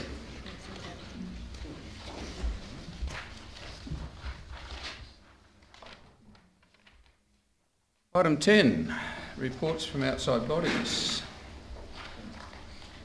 The first point is Southern Tasmanian Councils Authority. I'd like to table the quarterly report to members with effect September 2018.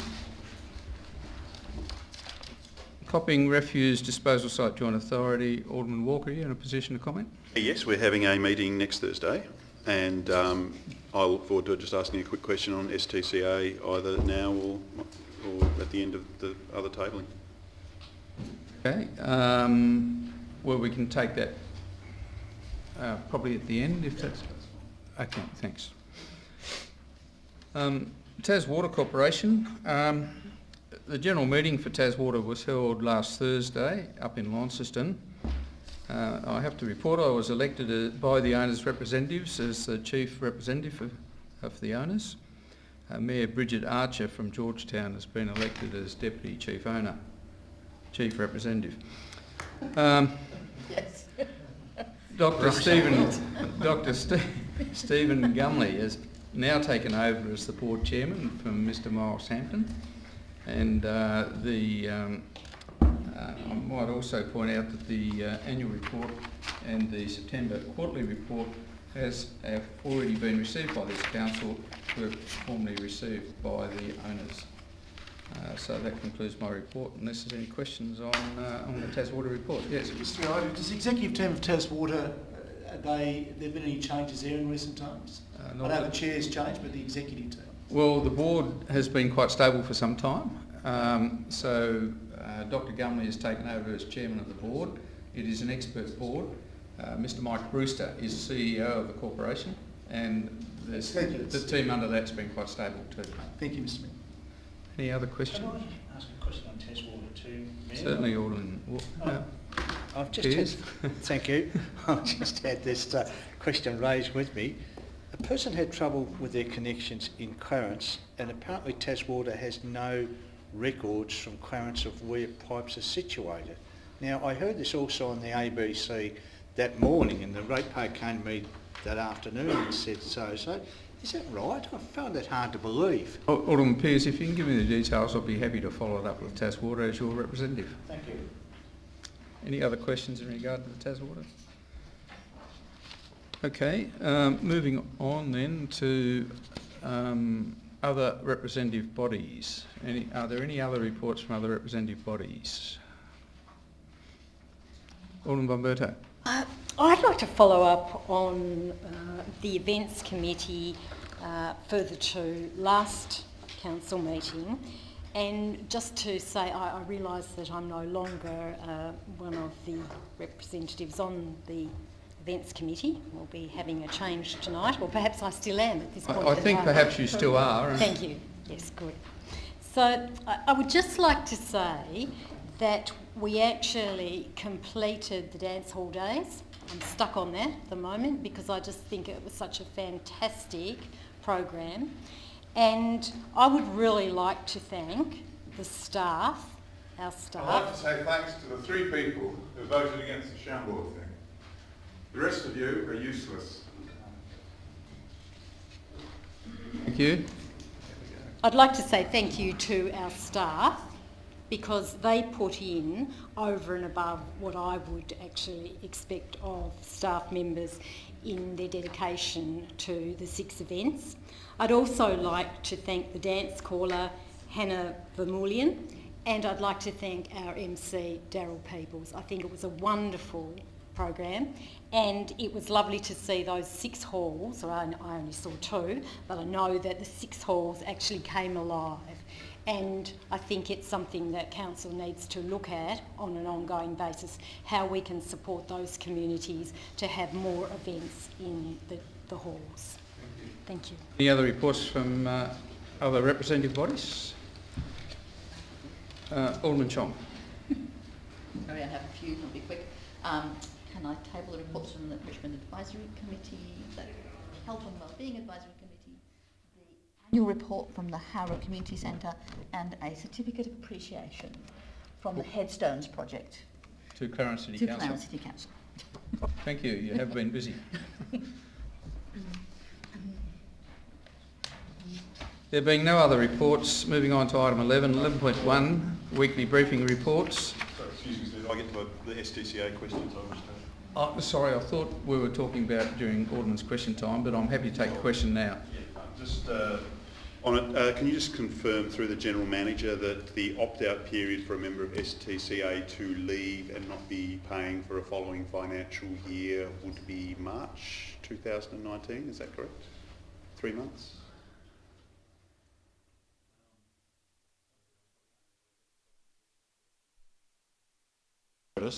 And I'm conscious of the fact that Council had previously resolved to discuss or workshop the withdrawal from STCA.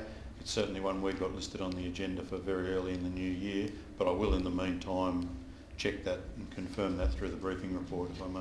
Mr Mayor, is the General Manager aware of any changes in support or affection for STCA from other councils post-election?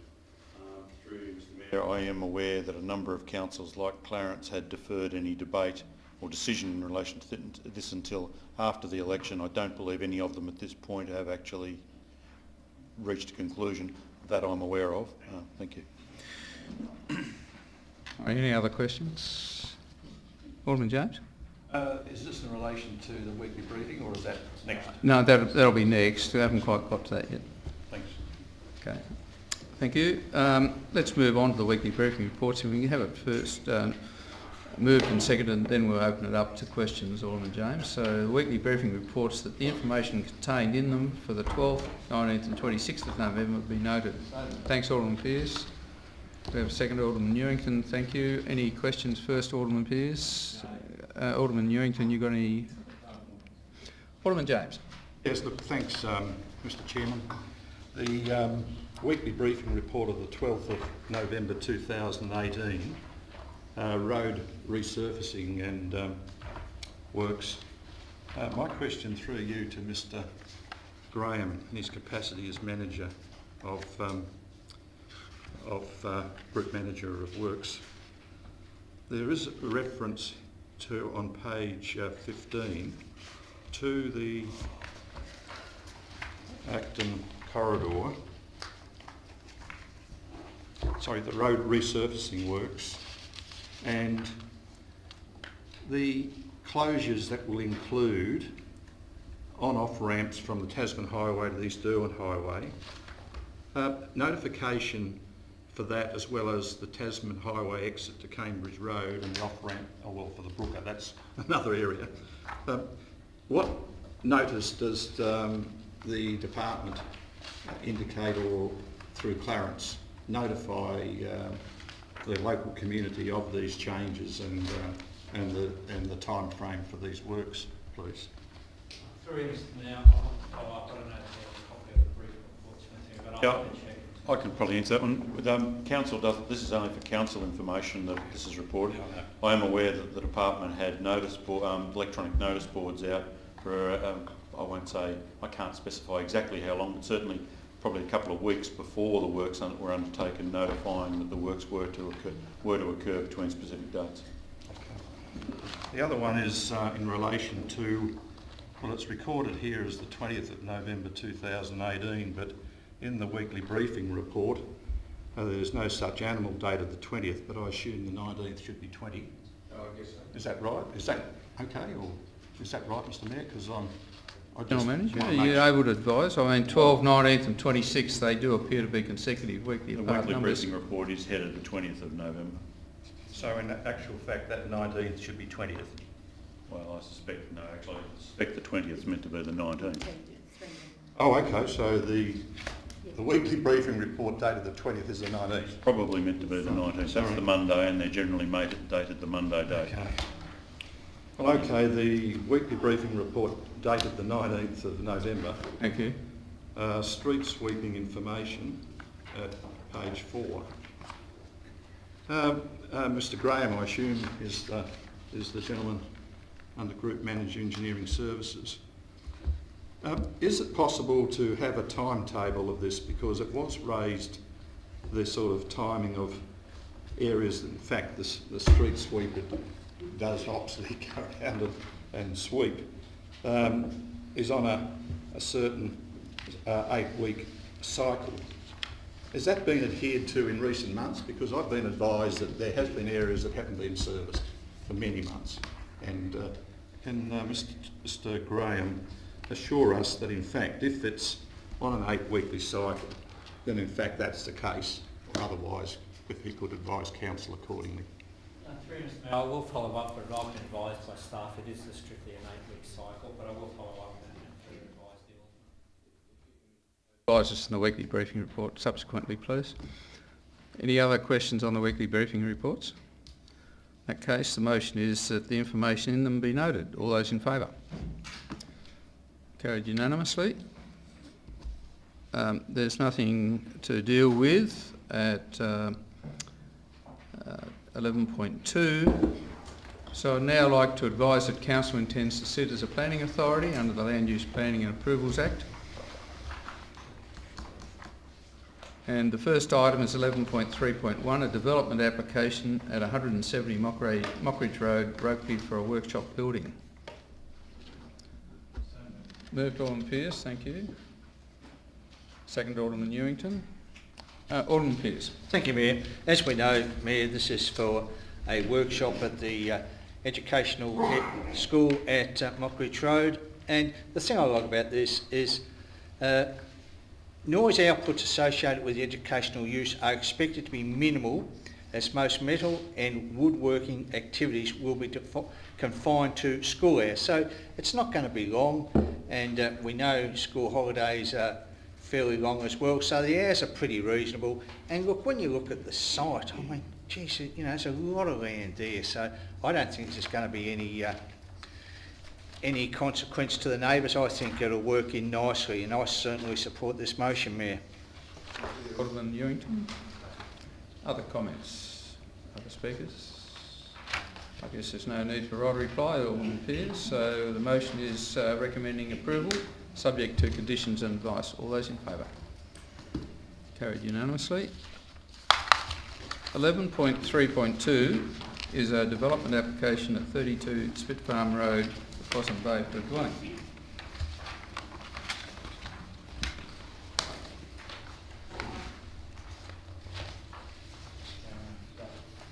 Alderman Ewington, do we have a seconder?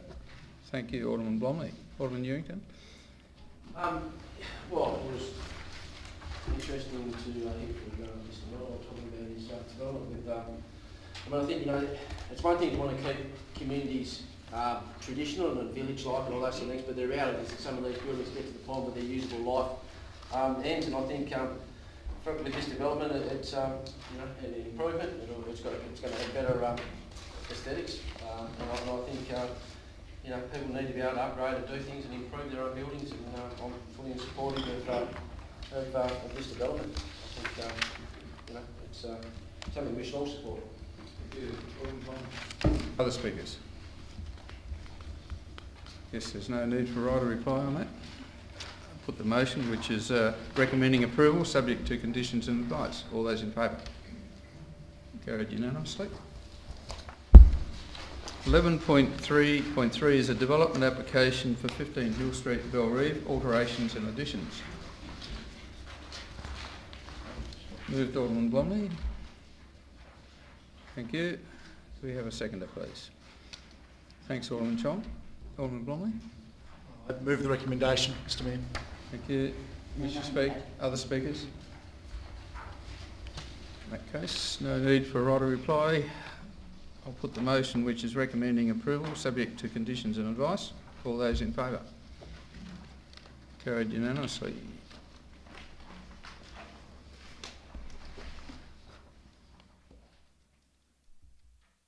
(11.3.4) is a development application at 6 Coventry Rise, Harrow, for 2 multiple dwellings. Alderman Walker. Yeah, I wish to move the amended motion as circulated to people. Does everyone have a copy of a 2-page amended motion? One page 11.3.4. I did circulate. There's another matter later which has the wrong title on it, but if you look for the one with the bolder writing, it says Development Application 2018-584, 6 Coventry Rise. So everyone has a copy of that? No, you've got the right one. 6 Coventry Rise. Do we have a seconder, please? Alderman Blomley. Thank you. I'll take. Look, I'll be brief. This change is fairly. It relates to a specific issue with the site. Otherwise, it's something that I think, as per the officer's report, we should be recommending. But the site has been problematic with groundwater runoff, and that has been affecting 4 Coventry Rise. Now, council officers have made some investigation, and there's been some remediation done to a degree. But what this amended motion puts in is, in particular, point 6 of the revised recommendation that engineering drawings for this development must show all overland stormwater is to be collected and directed to Council's stormwater system and approved by Council's Group Manager Engineering Services. That's pretty much the main gist about the concern with this development. So I seek support. Other speakers? In that case, I guess no need for right or reply, so I'll put the motion, which is as tabled by Alderman Walker. All those in favour? Carried unanimously.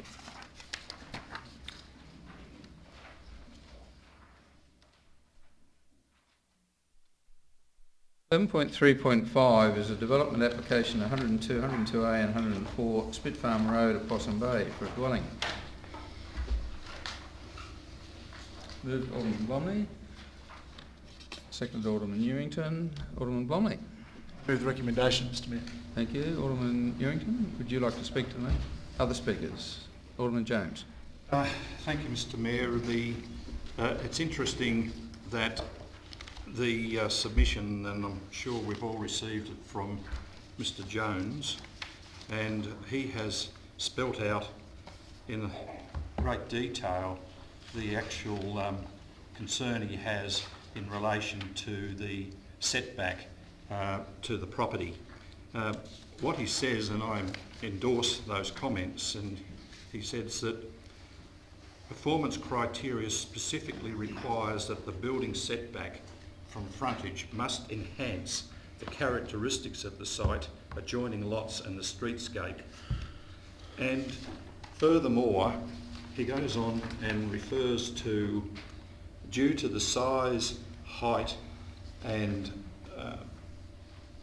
scale characteristics of the proposal, it is pivoted on the site in a way that adversely impacts on the adjacent lots. The proposed building is not located in the centre of the amalgamated titles, so does not enhance the streetscape and is pushed into the southern end, causing overshadowing and loss of amenity to the adjoining and adjacent lots. And in the actual officer's report, it refers to, amongst other things, that and on page 125, the officers have said, and I quote under 5.1.1, the titles will be consolidated into one title and will contain a single dwelling, and it is considered the proposal would not have any more impact than one dwelling on each lot. So the officers are saying here that regardless of the size and how much it would extend across three lots, it doesn't make any difference to the question of it wouldn't have any impact other than what a single dwelling would have. And also in the performance criteria, it does refer to what the impact it does have on the streetscape. And in the on page 122, there is a frontage setback, and under the 16.4.2A1, the building setback from frontage must be parallel to the frontage and must be, okay, we're not talking about South Arm Road here, but it says or no less than 4.5 metres if fronting any other road. And as a result of that, the performance criteria has been the discretion that's obviously available to the officers to say, well, this is an appropriate development. The under performance criteria P1, it says in addressing this frontage setback, enhance the characteristics of the site, adjoining lots and the streetscape. And the proposed setback of 2.895 will provide for sufficient landscaping within the front setback, which will assist in enhancing the characteristics of the site and the streetscape. We're talking about not landscaping here. What the officers have said in the performance criteria is that it's the streetscape, the landscaping is enough to warrant the 2.8895 metre setback, when in actual fact the building setback must be to be able to enhance the characteristics of the adjoining lots and streetscape. So it's a very interesting way to actually, and I've raised this point from time to time, if you have a situation where it says a 4.5 metre setback, you go to the performance criteria, because that's where we have to go and look at any subjectivity or objectivity, which I've made in this place on a number of occasions. But in this particular case, the officers have said that to enhance the characteristics of the site and those adjoining lots, which are single storey and are basically in a certain line, this one is pivoted to make it quite different to the adjoining lots and the streetscape. But the landscaping is sufficient to overcome that problem. And I can't accept that because it's out of kilter with the development of those other buildings that have been there for some time. So I will not support this. I believe that it's, again, there is sufficient wriggle room here, that the officers have actually tuned in on them.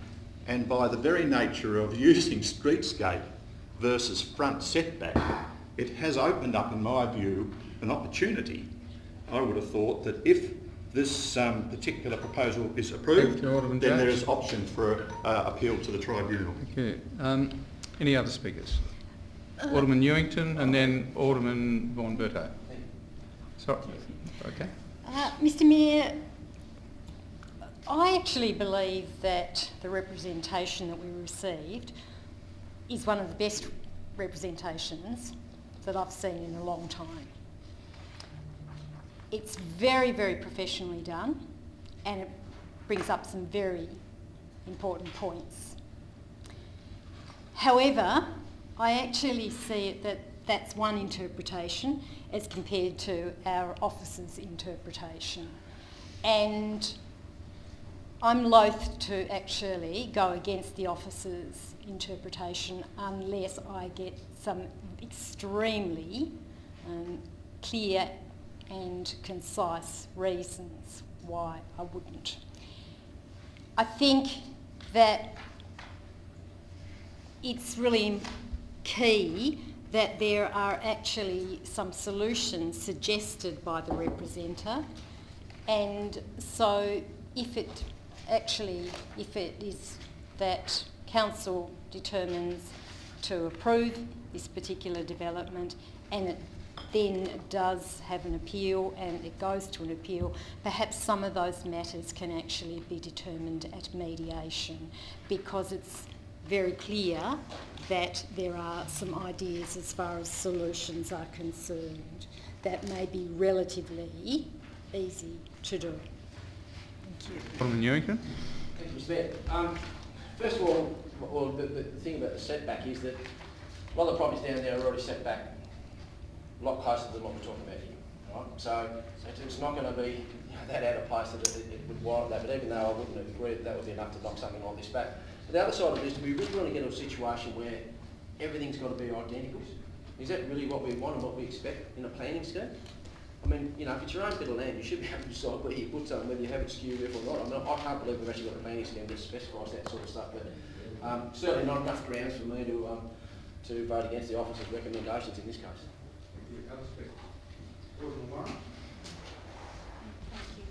We've talked a little bit tonight about social licence and good neighbours, and I know the planning scheme doesn't allow for any of that, or attractiveness or colour paint or anything, but I'm interested in Alderman Von Berto's comments. I think, you know, sometimes we're faced with making a decision on a building that's on a very small block and there's very little room to move, and I understand that there has been a good relationship between the applicants and the neighbours, and I would think that there were ways that this could be worked out to everybody's satisfaction. So I think that I respect the planner's advice, but I think this is one where there are a couple of interpretations. Thank you. Alderman Mulder. Thank you. Through you, Mr Mayor, of course.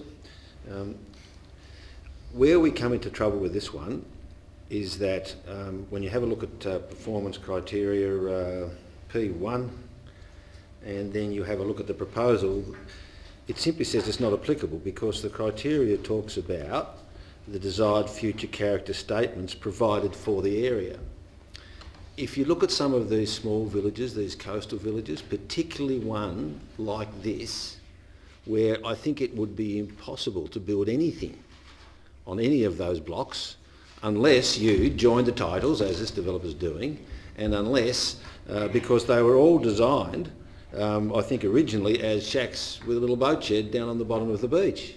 They are so narrow that any house that you built on it to meet with the setback requirements would be about 1.5 metres wide, and by necessity, you know, 200 metres long. But no, that's an exaggeration. So here is a case, I think, a particular case where there ought to be desired future character statements for this village zone, because the planning scheme cannot be made to fit it.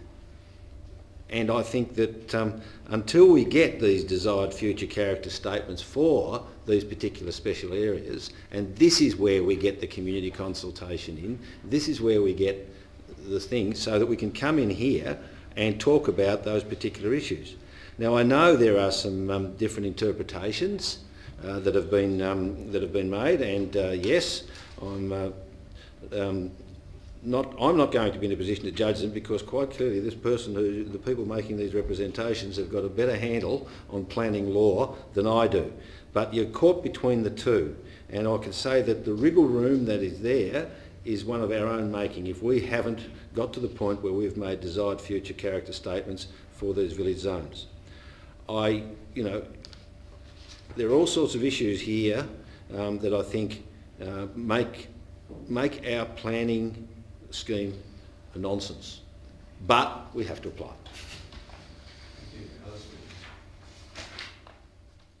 By Alderman Blomley. Thank you. So the motion is recommending approval subject to conditions and advice. All those in favour? Against? Carried. Item 11.3.6 is the development application at 36 and 38 Frederick Henry Parade, Cremorne, for 4 multiple dwellings. I'll move the officer's recommendation, Mr Mayor. Thank you, Alderman James. Do I have a seconder? Yeah, I'll second that. I'll take Alderman von Berto as the seconder. Mr Mayor, the application for 4 multiple dwellings at 36 and 38 Frederick Henry Parade be refused, and in particular in relation to performance criteria 16.4.2 P2, as the proposal is unreasonable adverse impact from overshadowing on the residential amenity of the adjoining property at 34 Frederick Henry Parade. I don't want to go into the detail that was provided by the member of the public earlier this evening, other than to say that the proposal has unreasonable adverse impact from overshadowing, and also to the actual bulk and scale of the building is out of kilter with the village zone in the area. Now that has been said, and a lot of the discussion has been underway in recent weeks, and there was a meeting at Cremorne some weeks ago where Alderman Blomley, Alderman Kennedy and myself were there, and also we heard from a number of the residents in relation to this. In particular, the question about the window and loss of sunlight has been mentioned, and it's also been considered under the tribunal matter in relation to Malunna Road, and that's been listed in the agenda. But at the same time, there have been other matters that have been raised by the number of representatives, and 26 of those representatives zeroed in, if you can use that term, on the visual impact, which is part of the amenity, the overshadowing and even lack of sunlight to dwellings. And there are another group of those matters which relate to rezoning, etc., and that's still a work in progress sort of term. So in summary, the question about this particular dwelling and the size and scale of it, even though it may be seen as apartments on a particular area of land, but again it comes back to buildings of a similar nature and size and scale in the area. And that's why it's important that we maintain the amenity. And I keep using this word amenity because it's a definition in SIP's, Clarence and Interim Planning Scheme 2015, because it is highlighted. Amenity covers a lot of issues: bulk, scale, size, visual impact, overshadowing and so on. And this is a particular case where in fact it meets, in my view, and I think from the members of the public perspective, those particular matters that are contrary to the spirit of the SIPs and also to the size, scale and also the amenity of the area. I seek council support. Thank you, Mr Mayor. Before I actually start, could I ask a question through you to Mr Lovell? Certainly, but the clock's ticking. Thank you. Mr Lovell, it was actually noted by the developer that the officers received information in relation to, and I hope I pronounce this correctly, the Armorigo case or decision. I actually note that the letter was dated the 26th of November, which was Monday. Is it actually sufficient time for the officers to look at those issues and provide a report to us on Wednesday evening? That's my question, because it seems as though it's quite complex, in fact very complex as far as I'm concerned, that it doesn't appear to me that there was sufficient time for you to be able to do that. So I'd just like to clear that matter up before I actually speak. Through Mr Mayor, we did receive further information on the applicant's behalf. That was received after the closure of the agenda. There was inadequate time to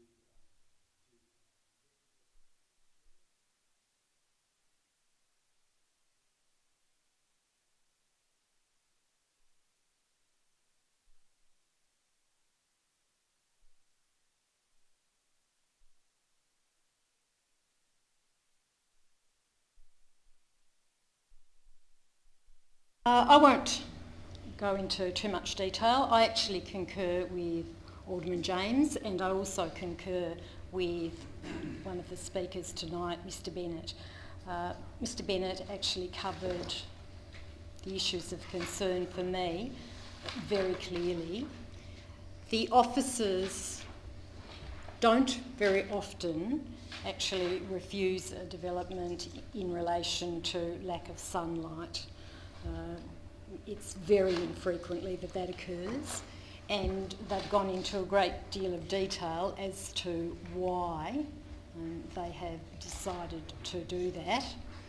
I realise that there is actually a decision that appears to give a contrary view.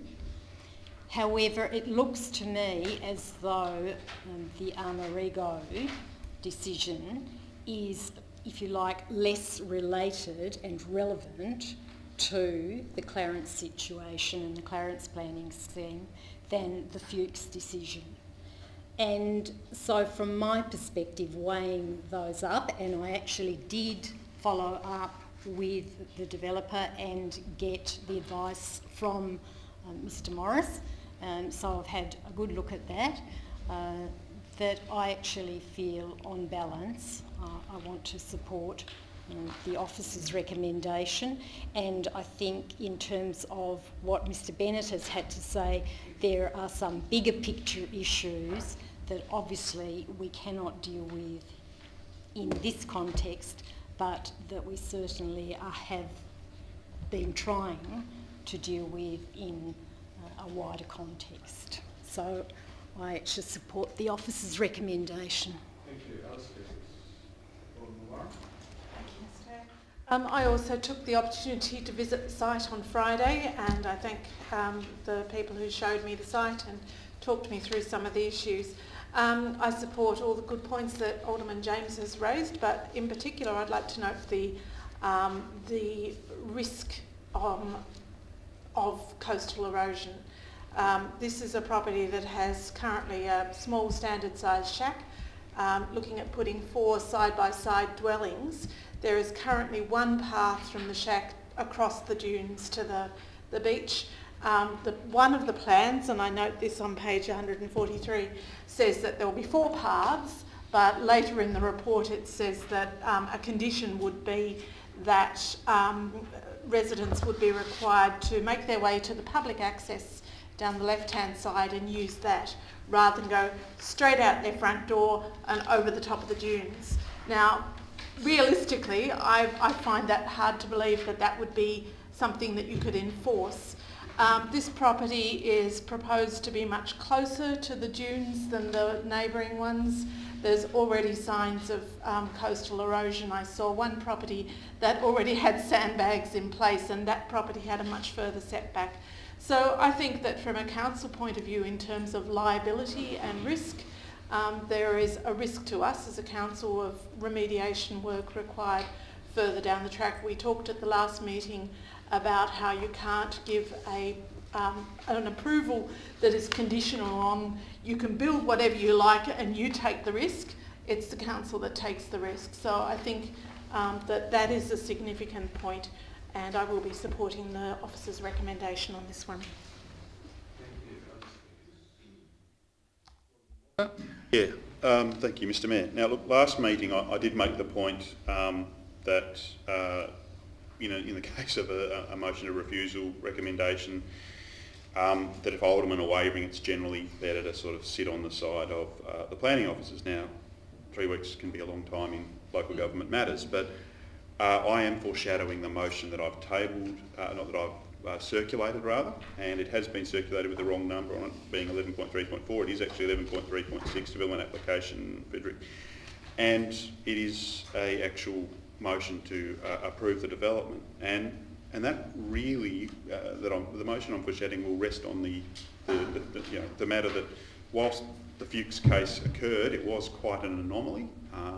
It was one that, when made, didn't seem to have a lot of rigour and common sense around it, and there is now more clarity through Armarego versus Launceston City Council that's occurred later in this year. So I suspect either way with this decision tonight, whether this motion as recommended by the officers or my foreshadowed motion gets up, it's going to be a case of this getting appealed.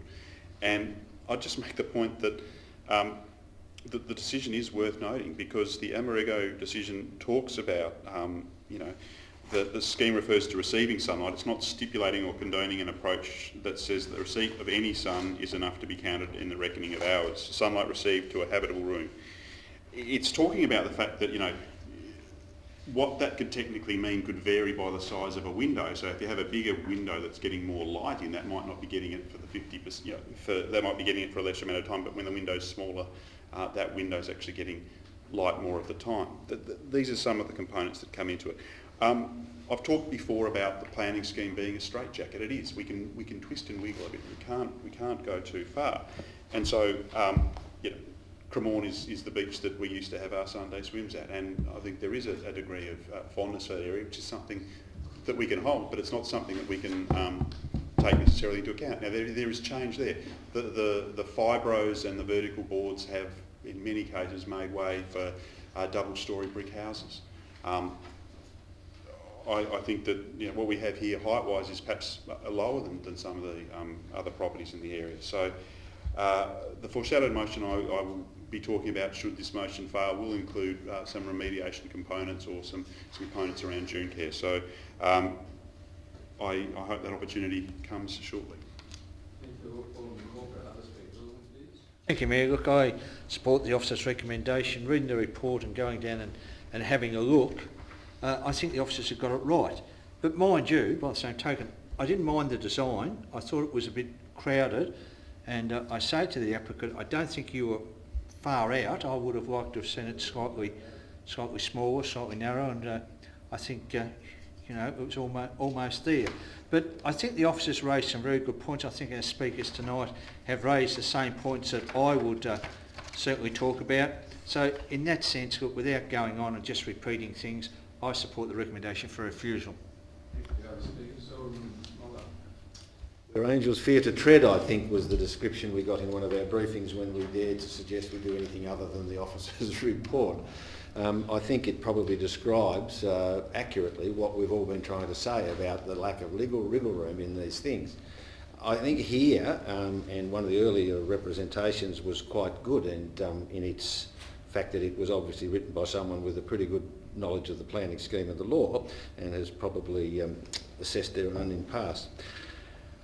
Where we're really caught here is with the desired future characteristics statement, which doesn't exist for the village zone. And we're caught with it again. We've had representations and we've had people saying that that's not what the people want. Unfortunately, we don't have that desired future characteristic statement, so we can't use it to assess whether this is a crowded development or an overdevelopment or an underdevelopment, because the planning scheme just doesn't allow us. What we're left here with two previous decisions that basically contradict each other in terms of what can and can't be, as Alderman James so eloquently put it. Where we're left with then is the other issue, which is the Planning Commission has told us time and time again. They do make a decision in this case, and they make another decision in that case, but they don't hold either of them as precedents.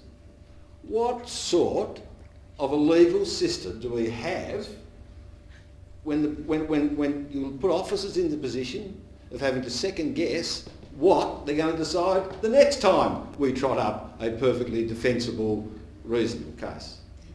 Which really puts me in the position of having to say to this one, I'll vote for this. Should it not get up, I'll also vote for the foreshadowed motion, because it'll come around to, in the end, this will be up to the Planning Commission to decide which ruling it's going to dream up with this time. And don't be surprised if on appeal we come up with a completely different set of criteria with which to judge which way the sunlight's going in. And this is typical of what governments of both colours have done to these councils by sticking us in to the planning authority to take the political and the community heat for decisions which in the end aren't ours. Other speakers? Alderman Ewington? Well, I suppose, through the Chair, it shows how the over-regulation and rules and things that we've got to deal with these days are something I'd certainly like to see less of. But just in relation to this development, you know, you look at I mean, all the houses along through Cremorne are geared to basically towards water. You know, that's quite obvious. That's why they're wide there. They're taking up whole side of the block, which is exactly what the property next door has done. You know, they're built quite close to their block. If that window wasn't there, well, then we wouldn't be having this debate. Now, the fact that, you know, it's not really going to impact on them, they're still going to have their view. You know, people don't like this, you know, talking about community amenity and coming up with things. I mean, if we went back, you know, 20 years in Cremorne, I mean, there would have been a debate about the houses that are currently built there as well. So, you know, things change, you know, things evolve, and I know we've got to take consideration of that, but I can't see how we can approve some places and not others. And then, you know, I'm a big advocate for, you know, looking at infill housing, and, you know, whether it be in Bellerive or Harrow. I mean, why can't we have that in Cremorne? I mean, people like living near the beach and utilising the beach. Why can we say, well, the people that are there have got it, but no one else can come in? So I certainly would be, you know, wanting to support this if this motion fails, Alderman Walker's proposal, because I think, you know, it ticked all the boxes, done everything except for one little window, and to knock something back because of that, and then leave us open for, you know, appeals down the track, I just don't think is the right approach for us to take. Thank you. What to reply, Alderman James? Just in conclusion, Mayor, on page 140 it says determining applications under section 8.10. In determining an application for any permit, the planning authority must, in addition to the matters required under section 51.2 of the Act, take into consideration all applicable standards and requirements in this planning scheme and any representations received pursuant to and in conformity with section 57.5 of the Act. In other words, there is an emphasis placed not only on the application of standards and requirements, but also on representations. And the representations that have been submitted, and we have actually sat, a number of us, and listened to those, are quite relevant, and they are in keeping with what I think is part and parcel of the amenity of the area, and I seek council support. Thank you. So the motion before the Chair is the officer's recommendation for refusal. All those in favour?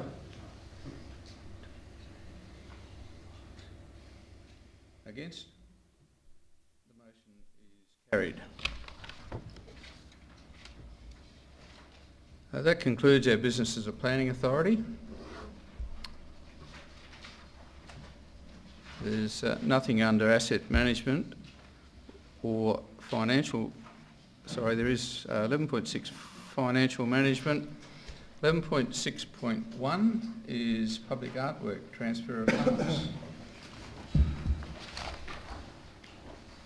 The council approves a transfer of $20,000 for public arts in Rosny Park. Moved, Alderman Chong. I'll second that, Mr Mayor. Thank you, Alderman von Berto. Would you like to speak to it, Alderman Chong? Just to briefly mention, we've been taking contributions from developers over a certain size of some time. The developer is very happy with the proposal, apparently, for this, and it's good to get some more public art in the city.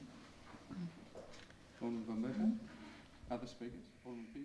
Question, please, Mayor. Question. We were going to do this at Kangaroo Bay, and when it came back to what was going there, we were rather horrified and we canned it. Now, are we going to look at this?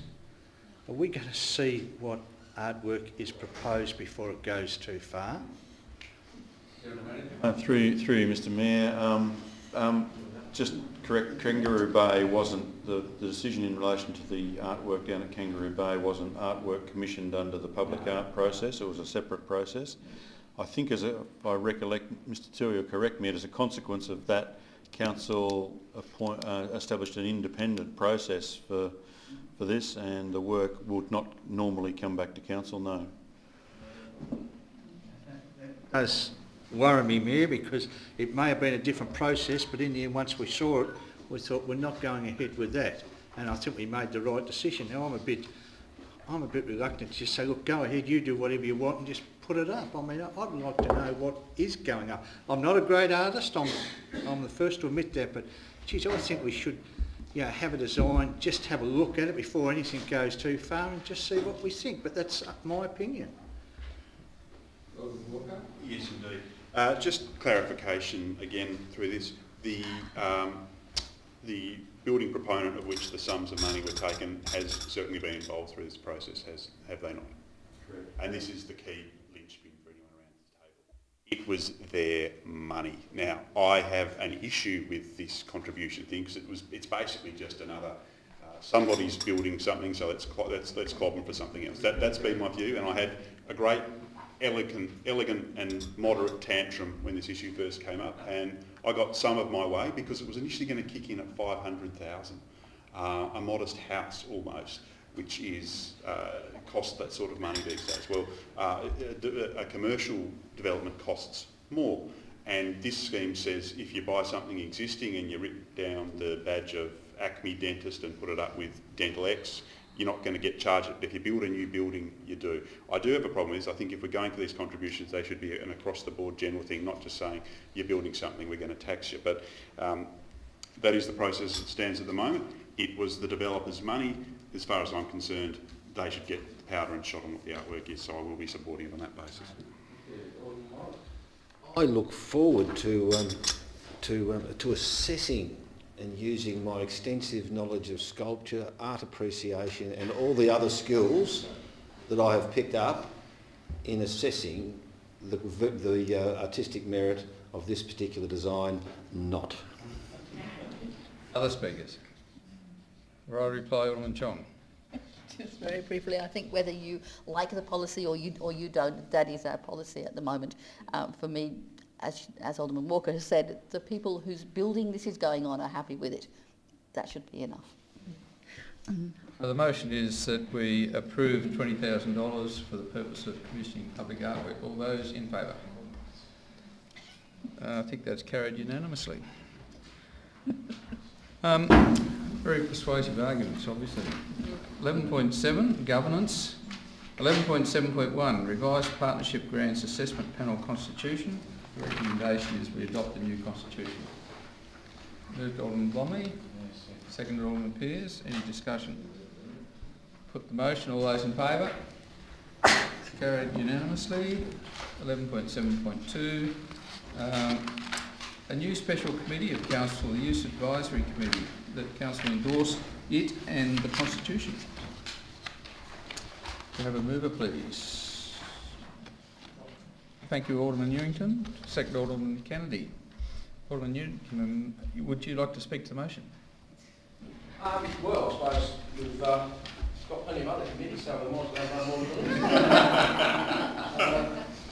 I suppose. Someone committee to pride, Yeah, well, you know, like regulations and discussions. But look, I suppose, you know, the one thing I was, you know, hear from my kids when they grow up is there's nothing to do, you know, and I was saying there's nothing about it. I mean, look, while, you know, what we can actually achieve through this, you know, is, I suppose, up to the people who are involved and the participation of the community, but at least we're giving them an opportunity to have a voice. So I think that's certainly an important part of this, and if they still say there's nothing to do, well then we can blame them for it. So, but I think, yeah, I mean, certainly the youth and taking care of them and finding some things to keep, to give them some ownership over what we do as a council is a good thing, as long as we do something. I suppose that's the most critical thing. It would be lovely to be in a situation where we could actually get some young people engaged in a very positive way with what we do here, and I look forward to being a part of this group taking this forward.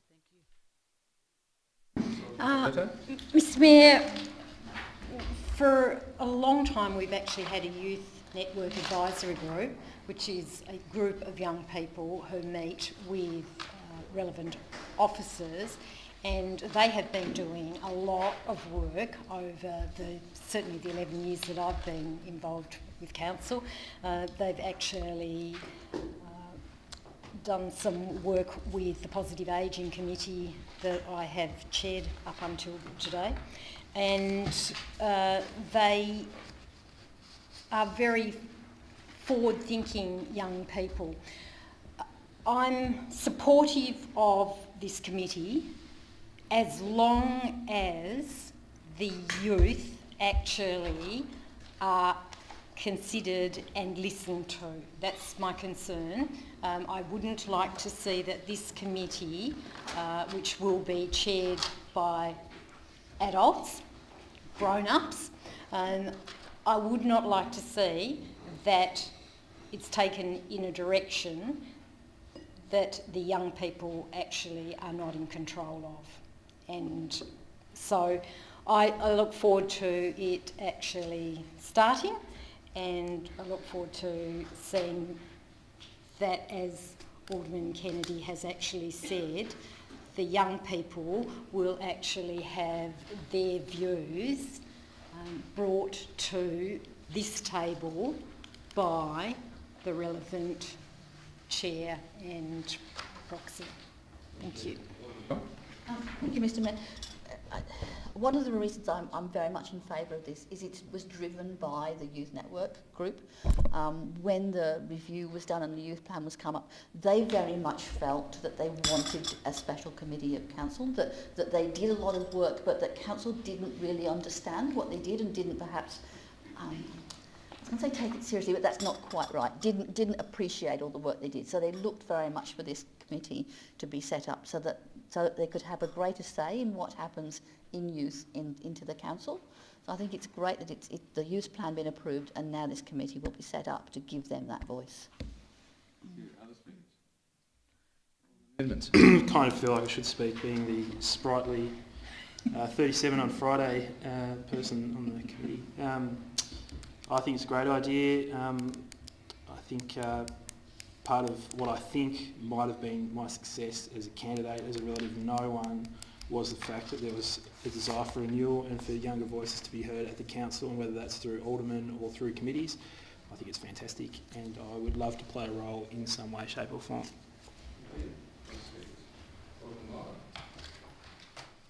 I noticed that the community representatives will consist of the members of the Youth Network Advisory Group. These are young people aged 12 to 24, so I think Alderman Edmonds at 37 may now officially declare himself a non-youth. Still closest. So my real concern is that how big is this group? How big could this group get?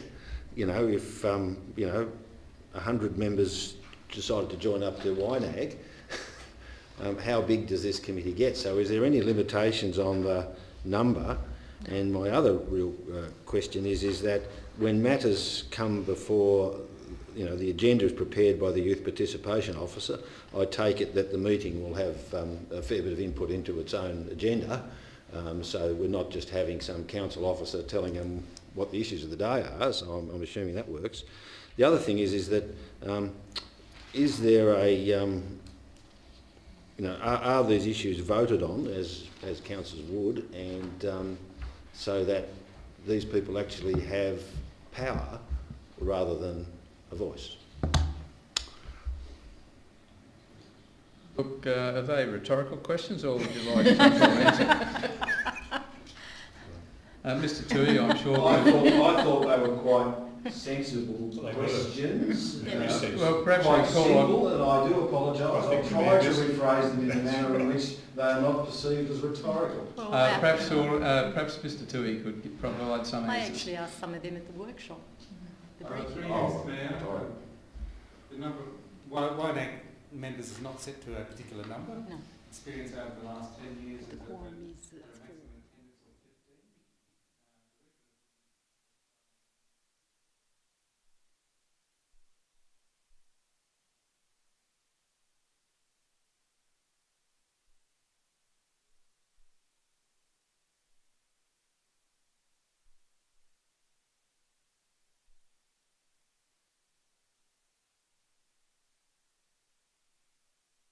Okay, any other speakers?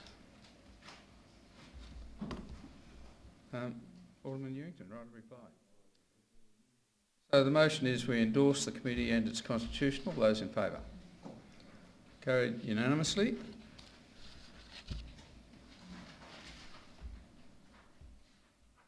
The 11.7.3 is council policy in regard to aldermen's allowances and entitlements.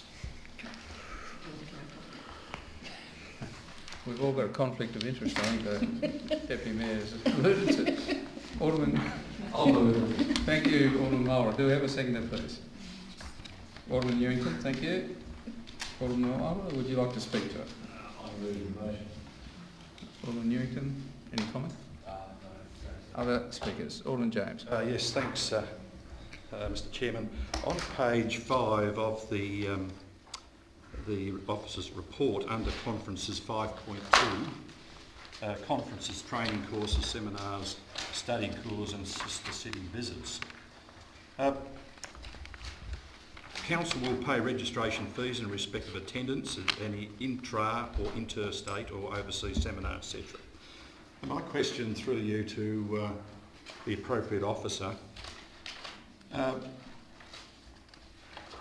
is it correct that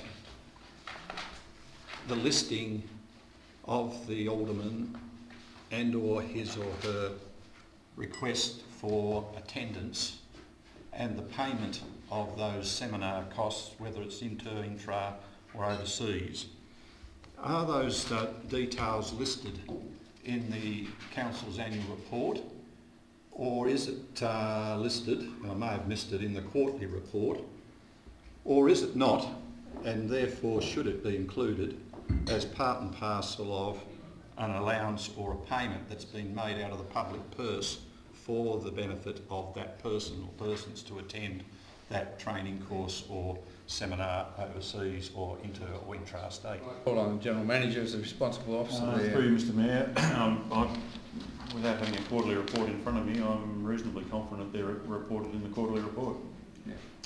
Yeah, I just would like confirmation of that, because I cannot recall when, obviously, a group of us, or not myself, but a group of aldermen went to China with regard to the hunt, that there was there not that payment that council made for those 4 individuals, was that included in the quarterly report? Through you, Mr Mayor, no it wasn't, because that wasn't the utilisation of their entitlement under that policy. That was a separate decision of council to send them. Okay, thanks. Thank you. Any other questions, debate? The motion is then that... Sorry, Alderman Walker. Yeah. Rising up. Again, the change with this as per what was voted on in 2014 relates solely to a communications allowance as a change from the 5, just a more prescribed use of stamps, is that correct? The communication allowance, as I understand it, will certainly cover what I would call the more traditional methods of communication. I think it's probably going to be incumbent on me to be satisfied that any claims put forward under this policy have been generally for the purposes of communication, as distinct from what I would more loosely call marketing and/or promotion. I don't know if that answers your question, but... I'm going to appoint a nuance to work through such well, if that's the policy that Council adopt, I think it makes it incumbent on me to apply some sort of determination, given that the policy calls up, I think, me to be satisfied that the claim is for the purposes as stipulated in the policy. Sure, look, I appreciate your answers.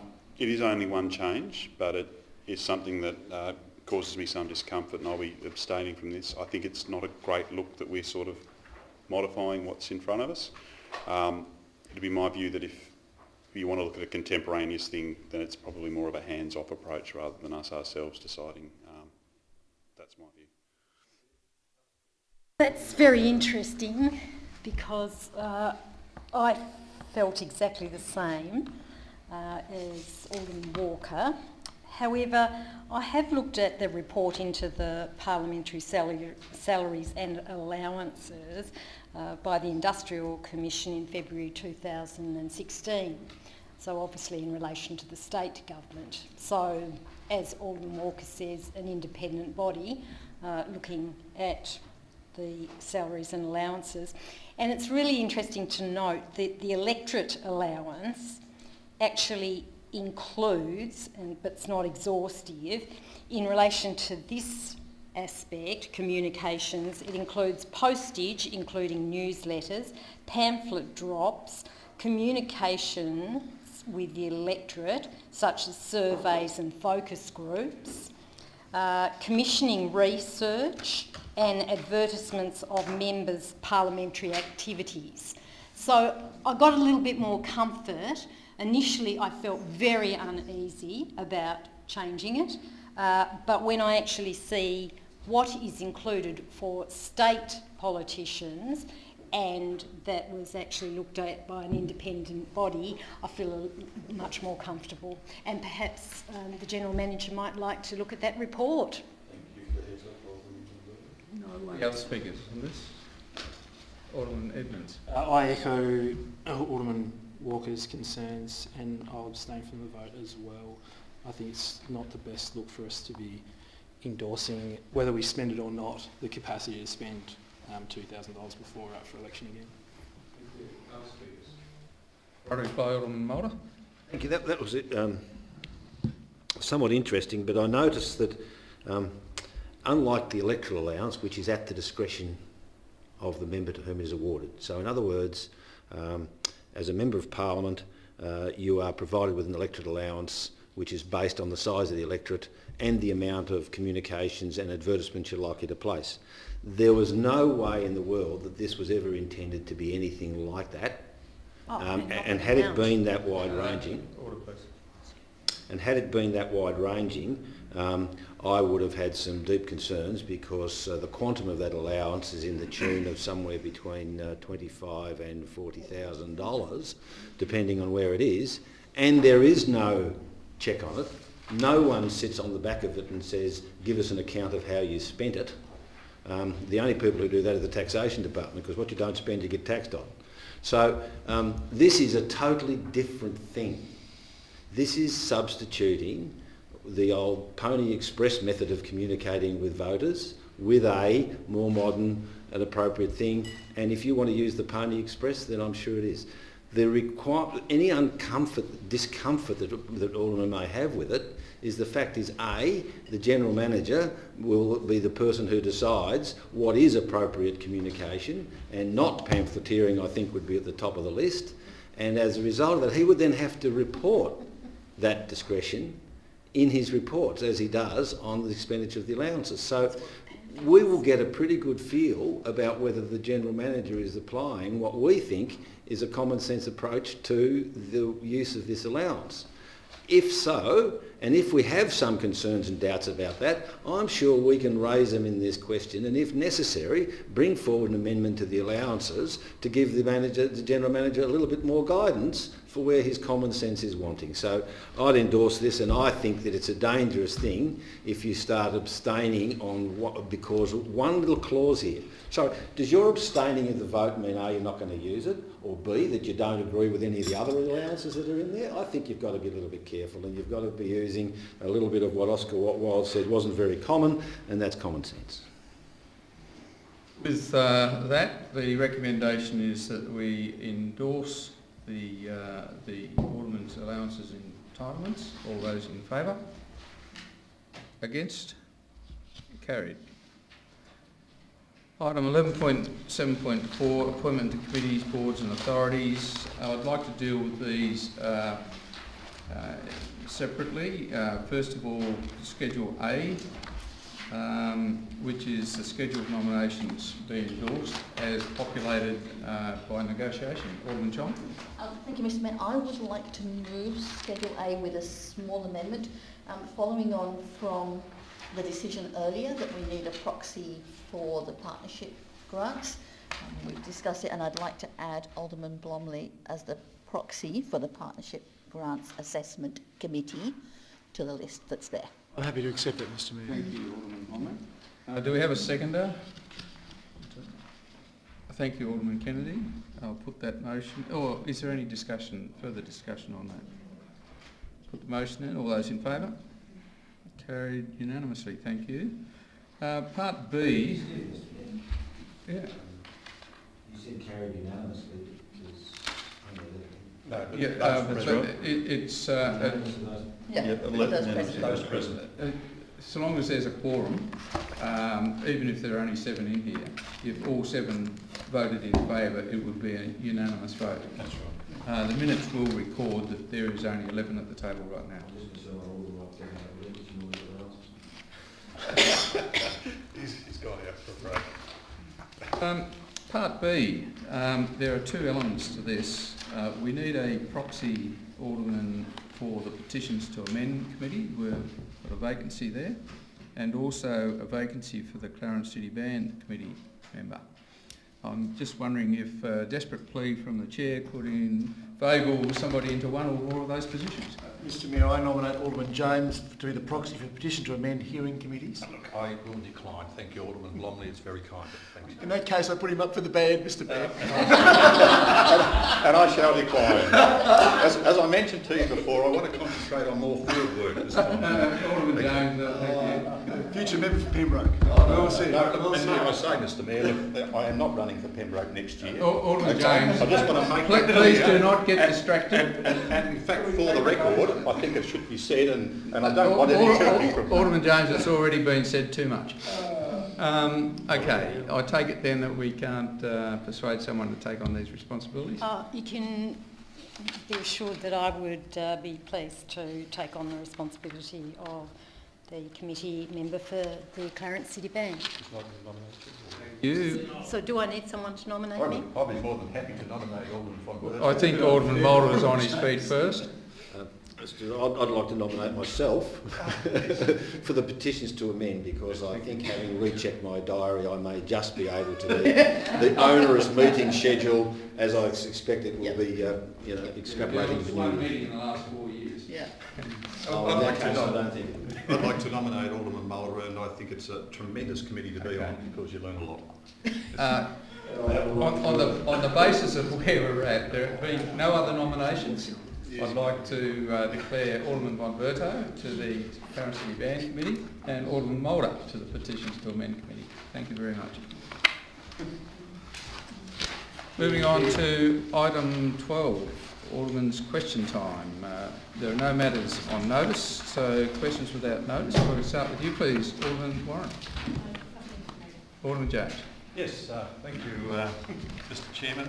My questions are twofold, but one question is in relation to the Kangaroo Bay.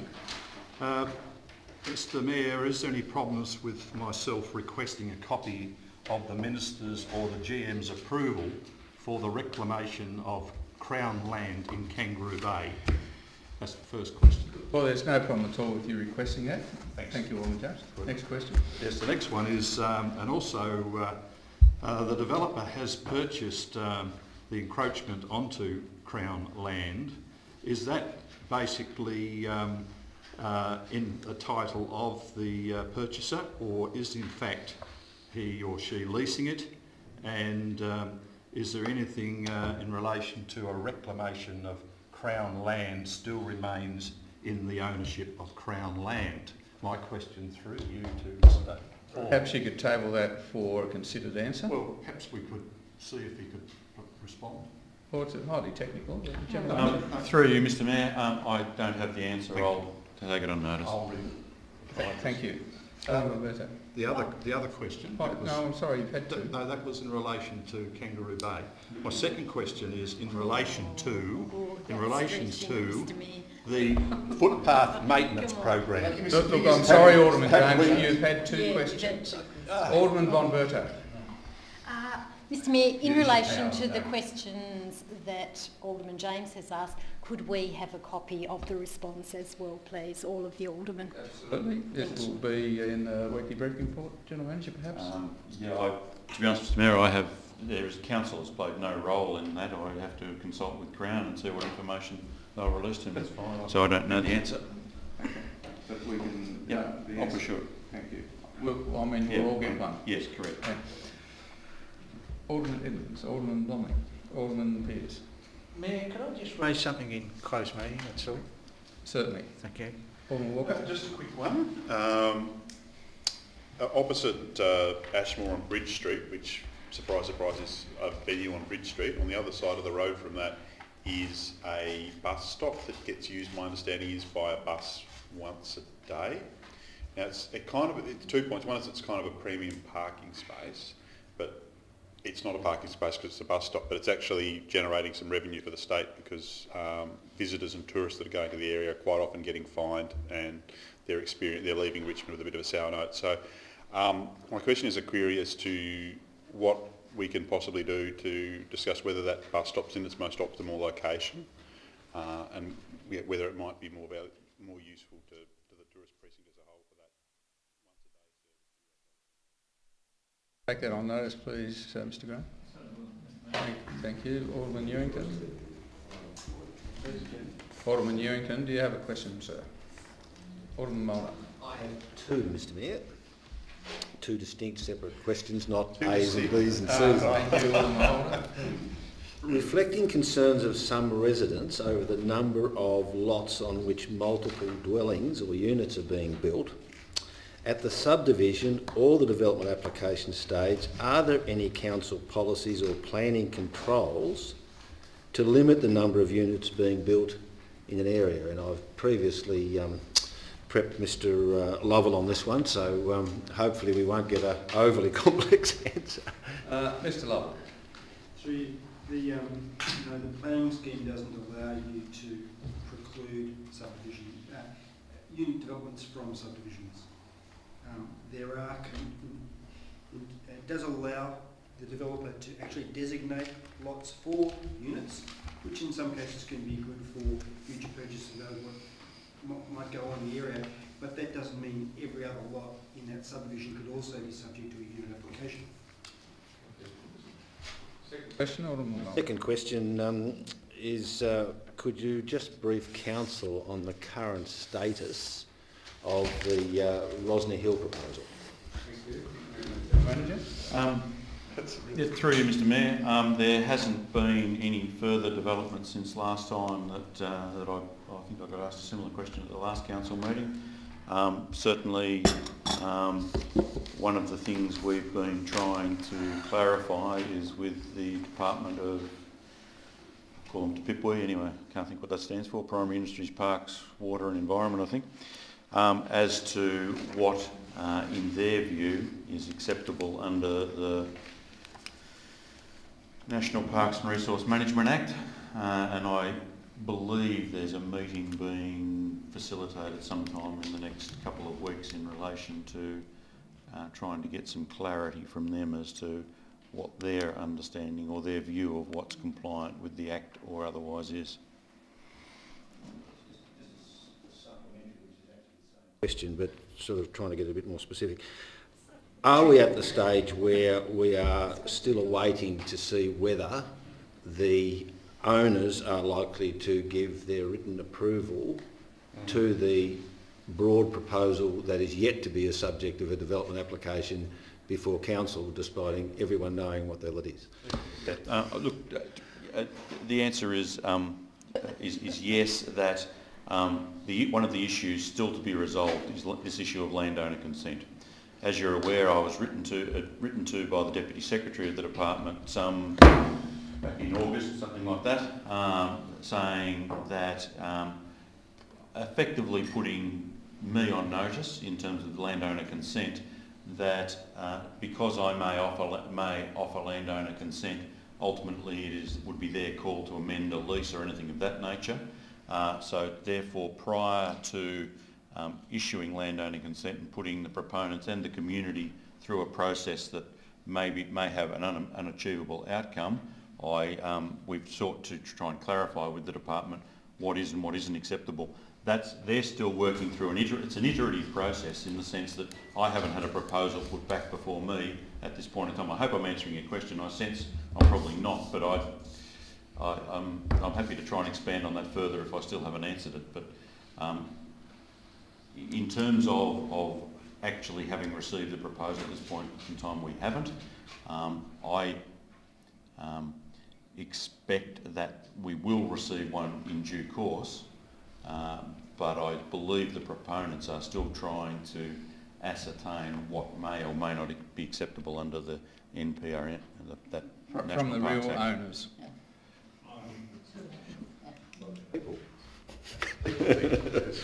The clarification which was offered and which I'm seeking is, are we at the stage now, reading between the lines of what you say, where the proponent could actually drop that development application on us, give us that 6 weeks to make the decision and roll the dice? Or is he in a position where he cannot lodge the DA until he gets owner's consent? He cannot lodge the application until he gets owner's consent. The owner's or managing authority consent. That managing authority consent has to come through me, and I haven't had a proposal put before me. And before I sign that, I need to be satisfied that at the end of the process, if something survived the process, it would get approval from the government. Can I just clarify that? Anyone can lodge a DA any time they want. Whether it's accepted and as a valid DA depends on owner's consent, and that hasn't been tested clearly. Thank you for that clarification, which then leads to the point, have they lodged a DA even though they haven't got, it hasn't been accepted? They lodged one some 3 or 4 months ago, which they then withdrew. There's been nothing further lodged since that time.